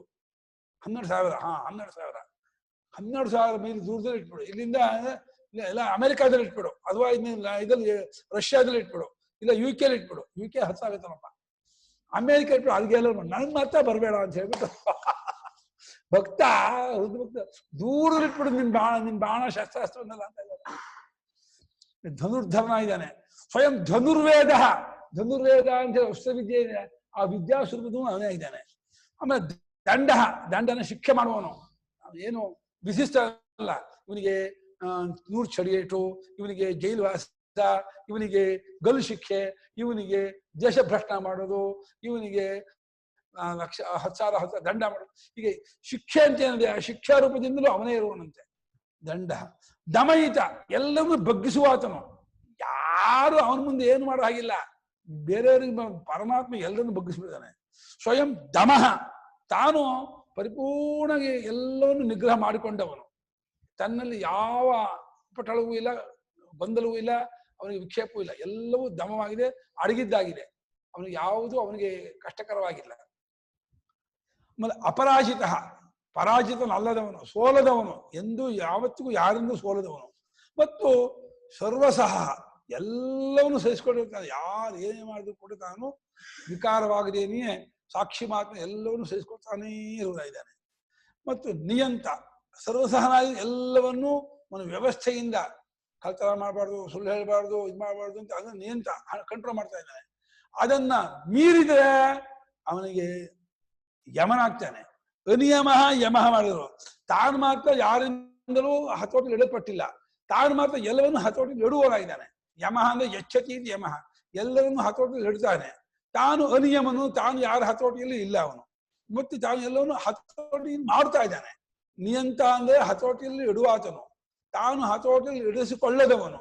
ಮತ್ತೆ ಎಲ್ಲರನ್ನೂ ಯಮಃ ಅಂದ್ರೆ ಹತೋಟಿ ಇಟ್ಕೊಂಡವನು, ಅದೆಲ್ಲರನ್ನು ಇದು ಮಾಡ್ತಾನೆ. ಹತೋಟಿ ಇವರು ಏನ್ ಮಾಡಿದ್ದಾರೆ, ಅಯಮಃ ಮಾಡಿ ನಿಯಮವು ಅಯಮಃ ಮಾಡಿದ್ದಾರೆ. ಇವನನ್ನ ಹತೋಟಿ ಇಟ್ಕೊಂಡವರು ಯಾರು ಇಲ್ಲ, ಅದನ್ನು ಇವನು ಅಯಮನು ಅಂತ ಅರ್ಥ ಮಾಡಿದ್ದಾರೆ. ನಿಯಮೋ ಅಯಮಃ ಅಂತ. ನಿಯಮ ನಿಯತಿ ತಸ್ಯ ವಿದ್ಯತೆ ಇತಿ ನಿಯಮಃ, ನಿಯಮೋ ನಿಯತಿ ತಸ್ಯ ವಿದ್ಯತೆ ಇತಿ ಅನಿಯಮಃ ನ ವಿದ್ಯತೆ ಇತಿ. ಸರ್ವ ನಿಯಂತು ನಿಯಂತ್ರಂತರಾಭಾವಾತ್, ಎಲ್ಲರನ್ನೂ ನಿಯಂತ್ರಣ ಮಾಡುವಂತಹ ಪರಮಾತ್ಮಗೆ ಮದ್ದೊಬ್ಬ ನಿಯಂತ್ರಣ ಇಲ್ಲವಾದ್ರಿಂದ ಅವನು ಅನಿಯಮನು ಅಂತ. ಆಮೇಲೆ ನಾಸ್ಯ ವಿದ್ಯತೆ ಯಮೋ ಮೃತ್ಯು ರೀತಿ ಅಯಮಃ, ಇವನಿಗೆ ಮೃತ್ಯು ಇಲ್ಲವಾದ್ರಿಂದ ಇವನು ಅಯಮನು ಅಂತ. ಅಥವಾ ಯಮ ನಿಯಮವು ಯೋಗಾಂಗವು ತದ್ಗಮ್ಯತ್ವಾತ್ ಸೇವ ನಿಯಮ ಯಮಃ. ಯಮ ನಿಯಮ ಅಂತ ಹೇಳಿ ಅದು ಯಮ ಅಂದ್ರೆ ಅಂತಃಕರಣ ಪ್ರಧಾನವಾದ ಸಾಧನೆ. ನಿಯಮ ಅಂದ್ರೆ ಹೊರಗಡೆಯ ಆಚಾರ ವಿಚಾರಗಳು, ಆಹಾರ ನಿಯಮಗಳು ಇತ್ಯಾದಿಗಳು ನಿಯಮ. ನಿಯಮವೂ ಯಮವೂ ಎರಡೂ ಬೇಕು. ಈ ಎರಡರಿಂದ ಪರಮಾತ್ಮ ಸಿಗ್ತಾನೆ ಅಂತ ಹೇಳಿ ನಿಯಮವೂ ಯಮನೋ ಅಂತ ಮಾಡಿದೆ. ಯಮ ನಿಯಮ ರೂಪದವನು ಅಂತೂ ಅರ್ಥ ಮಾಡಬಹುದು ಅಂತ ಮಾಡಿದ್ದಾರೆ. ಯಮ ನಿಯಮ ಅಂತ ಹೇಳಿ ಅಷ್ಟಾಂಗ ಯೋಗದ ಅಷ್ಟಾಂಗದಲ್ಲಿ ಇದೆಯಲ್ಲ, ಆ ಯಮ ನಿಯಮ ರೂಪದವನು ಇವನೇ ಆಗಿದ್ದಾನೆ ಅಂತ ಮಾಡ್ಕೋಬಹುದು. ಇಲ್ಲಿಗೆ ಇದು 10 ಶ್ಲೋಕ. ಇಲ್ಲಿಗೆ ಎಲ್ಲಿ ಬಂತಿಲ್ಲೋ 866. ನಾಳೆ 900 ಆಗ್ಬಿಡತ್ತೆ. ಸತ್ವವಾಂ ಸಾತ್ವಿಕ ನಾಳೆ ಹೇಳೋಣ.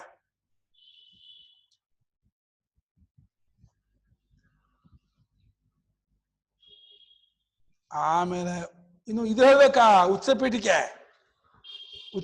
ಎಷ್ಟಿದೆ?